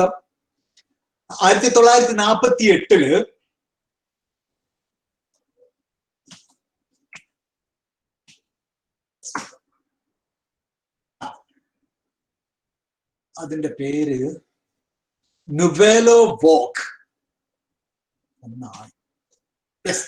ലാ നുവേലോ വോക്ക് എന്നാണ് അതിന്റെ പേര്, ഫ്രഞ്ച് നവസിനിമയുടെ ഫ്രഞ്ച് പേര്. ഇത് ഞാൻ നേരത്തെ പറഞ്ഞതുപോലെ ചില വിമർശകരിലൂടെ ചിന്തകളിലൂടെയൊക്കെയാണ് ഇത് വരുന്നത്. പ്രത്യേകിച്ച്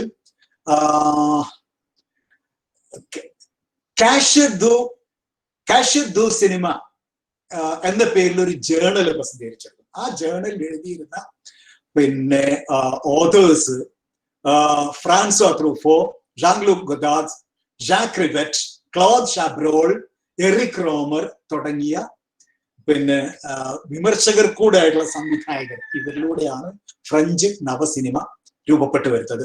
1948 അലക്സാണ്ടർ ആസ്ട്രക് പബ്ലിഷ് ചെയ്ത the birth of new avant garde cinema the camera stylo എന്ന ലേഖനം, അത് ഫ്രഞ്ച് നവസിനിമയുടെ ഒരു മാനിഫെസ്റ്റോ ആയി കണക്കാക്കപ്പെട്ടു.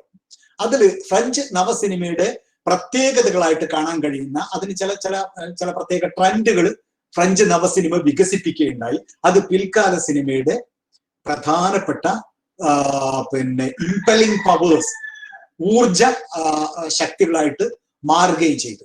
അത് ഒന്ന് അതിന്റെ വികാസക്രമങ്ങളെ കുറിച്ച് നമ്മൾ ഇനി കൂടുതൽ പറയേണ്ടതില്ല, കാരണം നിയോ റിയലിസത്തിലൊക്കെ സംഭവിച്ച ഘടകങ്ങൾ ഇവിടെയും സംഭവിച്ചിട്ടുണ്ട്.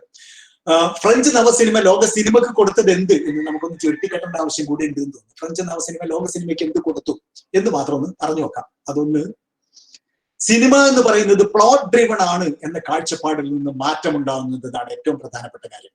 ഇതിവൃത്തമാണ് സിനിമയെ നിയന്ത്രിക്കുന്നത് എന്ന ഘടകത്തിന് മാറ്റമുണ്ടാകുന്നു. മറിച്ച്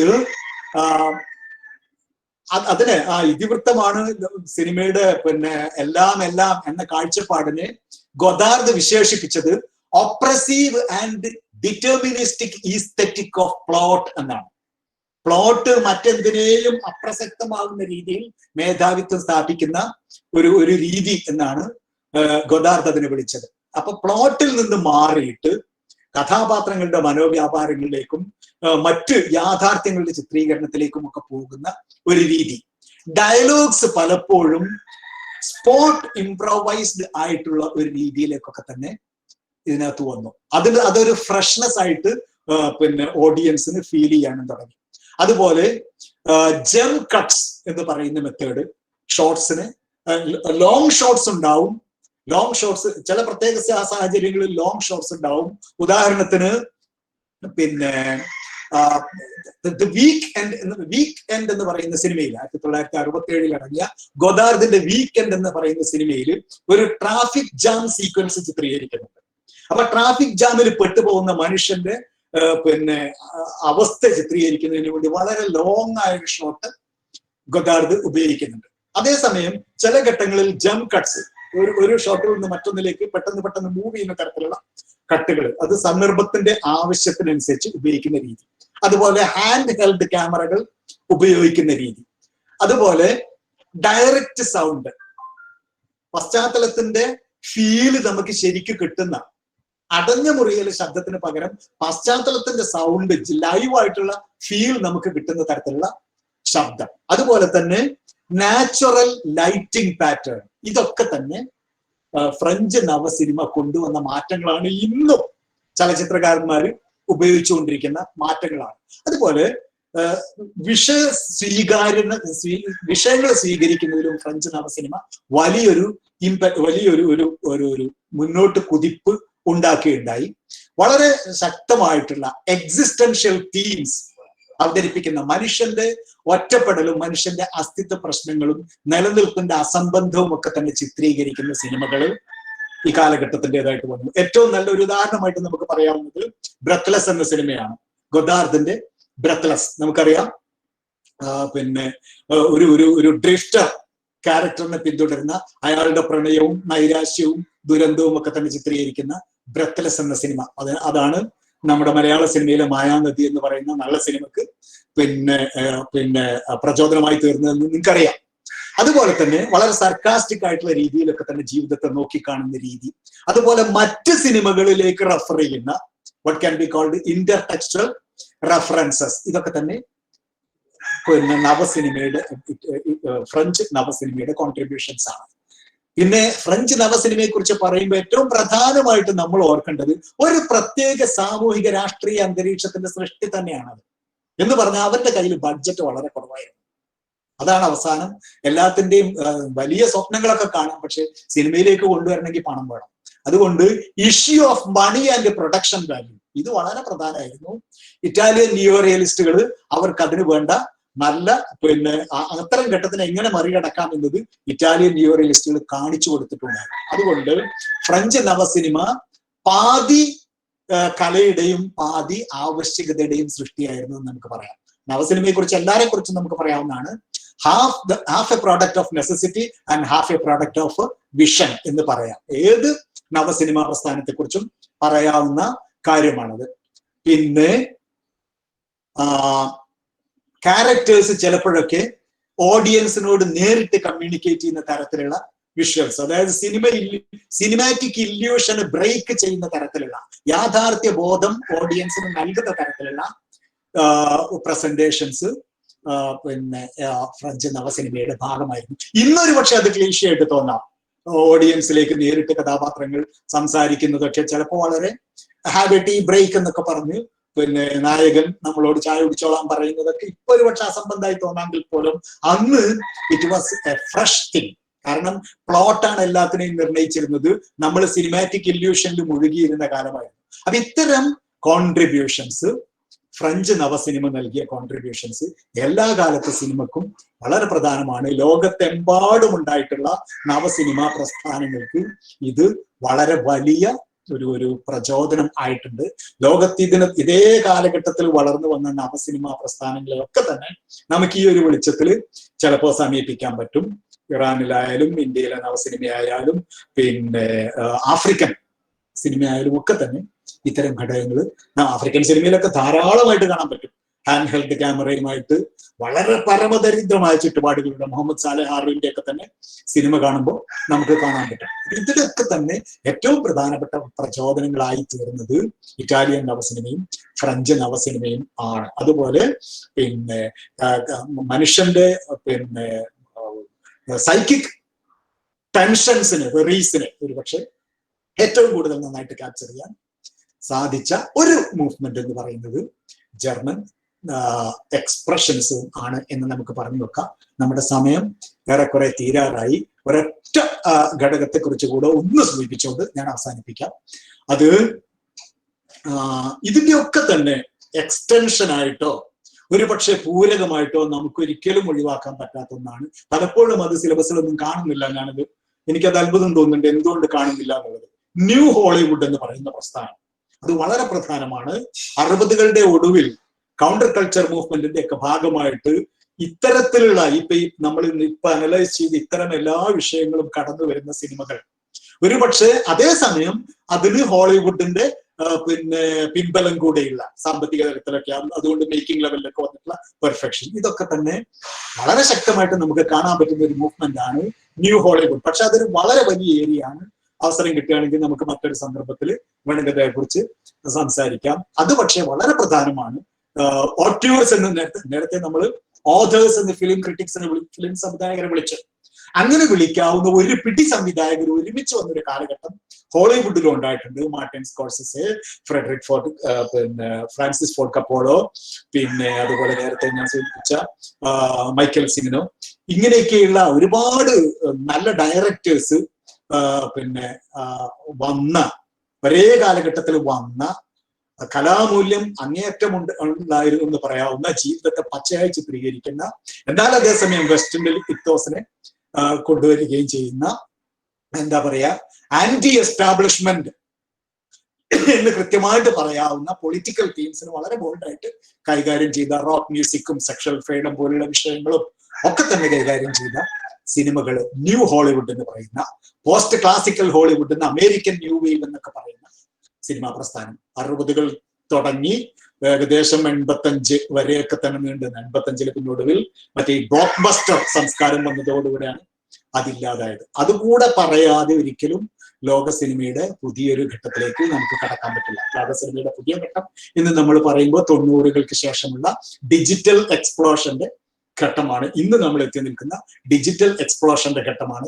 ഈ ഘട്ടത്തിന്റെ പ്രത്യേകത എന്ന് പറയുന്നത് നിങ്ങൾക്കറിയാം, സിനിമ എന്നത് മാത്രമല്ല, പ്രേക്ഷകൻ അതുപോലെ എന്താ പറയാ വ്യൂവിങ് അറ്റ്മോസ്ഫിയർ, അതുപോലെ വ്യൂവിങ് ആംബിയൻസ്, ഇതൊക്കെ തന്നെ പ്രധാനമായിട്ട് വരുന്നു എന്നുള്ളതാണ് ഏറ്റവും പുതിയ സിനിമയുടെ പ്രത്യേകത. ഇന്നിപ്പോ നമ്മൾ സിനിമയെ കുറിച്ച് സംസാരിക്കുമ്പോൾ സിനിമ ആര്, സിനിമ ഏത് സംവിധായകൻ എന്നൊക്കെ പറയുന്നതിനപ്പുറം ഏത് തിയേറ്ററിനാണ് കണ്ടത്, അവിടുത്തെ ഫെസിലിറ്റീസ് എന്തൊക്കെയാണ് എന്നുകൂടെ ചോദിക്കുന്ന രീതിയിലേക്ക് നമ്മൾ മാറിയിരിക്കുന്നു. അതായത് സ്പെക്ടേറ്റർഷിപ്പ്, ദൃശ്യത്വം എന്ന് പറയാവുന്ന ഒരു സംഭവം. അതുപോലെ തന്നെ നിങ്ങൾ തനിച്ചാണോ സിനിമ കണ്ടത്, അതോ കൂട്ടായിട്ടാണോ സിനിമ കണ്ടത്, കളക്റ്റീവ് വ്യൂവിംഗ് ആയിരുന്നോ, ഇൻഡിവിജ്വൽ വ്യൂവിംഗ് ആയിരുന്നോ, തിയേറ്റർ അറ്റ്മോസ്ഫിയർ എന്താണ്, 5.1 ആയിരുന്നോ, അതോ സറൗണ്ട് സൗണ്ട് ആയിരുന്നോ, ഇതൊക്കെ സിനിമയുടെ ഭാഗമായിട്ട് വരുന്നു. അതായത് ഇന്ന് സിനിമയെ കുറിച്ച് സംസാരിക്കുക എന്ന് പറയുമ്പോൾ സിനിമ മാത്രമല്ല, സിനിമ കാണുന്ന അന്തരീക്ഷം, സിനിമ കാണുന്ന ഫെസിലിറ്റീസ്, സിനിമ കാണുന്ന തിയേറ്ററിന്റെ അന്തരീക്ഷം, അവിടുത്തെ സ്ക്രീനിന്റെ സ്വഭാവം, ഇതൊക്കെ ഘടകങ്ങളാണ്.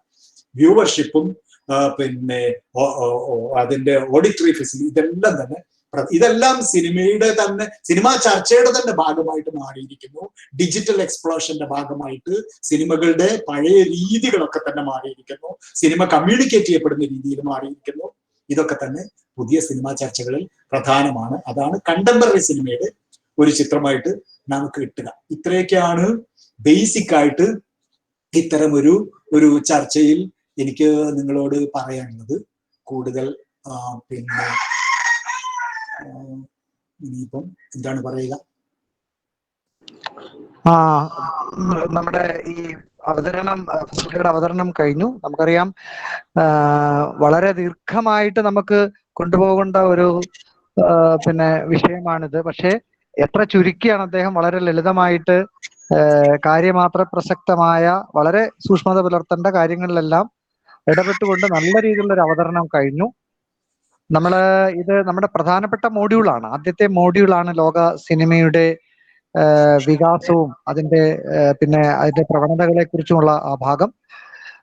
ഗൗരവമായ രീതിയിൽ നമ്മുടെ കുട്ടികൾ ഇത് കേട്ടിട്ടുണ്ട് എന്ന് ഞാൻ കരുതുന്നു. നമുക്കിനി അദ്ദേഹത്തോട് ഒരു സംവദിക്കാനുള്ള സമയമാണ്. പൊതുവായിട്ട് ഈ ഫ്രഞ്ച് ജർമ്മൻ എക്സ്പ്രഷനിസം മുതൽ French new wave, Italian neo realism, avant garde, ഇത്തരം കാര്യങ്ങളെ കുറിച്ച് ഫ്രഞ്ച് ഇംപ്രഷൻസ് ഉൾപ്പെടെ എല്ലാ വിഷയങ്ങളും അതിനകത്ത് വന്നിട്ടുണ്ട്. അപ്പൊ കുട്ടികൾക്ക് ഇനിയുള്ള നിങ്ങളുടെ സംശയങ്ങളും അതേപോലെ തന്നെ പൊതുവായിട്ട് അദ്ദേഹത്തിനോടുള്ള ഒരു ഇടപെടൽ എന്നുള്ള രീതിയിൽ ക്ഷണിക്കുകയാണ്. സമയം നമുക്ക് വളരെ പരിമിതമാണ്. വേഗം തന്നെ നിങ്ങൾ അദ്ദേഹത്തോട് എന്തെങ്കിലും തരത്തിലുള്ള സംശയങ്ങളോ ചോദ്യങ്ങളോ ഉണ്ടെങ്കിൽ ഇടപെടണമെന്ന് മാത്രം അഭ്യർത്ഥിക്കുന്നു. ചോദ്യങ്ങൾ ഉദ്ദേശിക്കുന്നവർ പെട്ടെന്ന് ചോദിക്കുക എന്ന് മാത്രമല്ല, ചോദ്യങ്ങൾ ചോദിക്കാത്തവരും അവിടെ തുടരണം. കാരണം ആ ചോദ്യങ്ങളുടെ ഉത്തരം വളരെ പ്രധാനപ്പെട്ടതാണ്. ഉദ്ദേശിക്കാത്തവരും തുടരണം.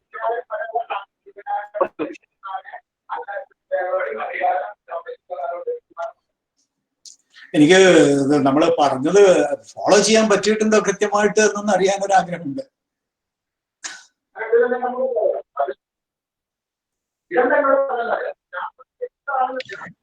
കുട്ടികള്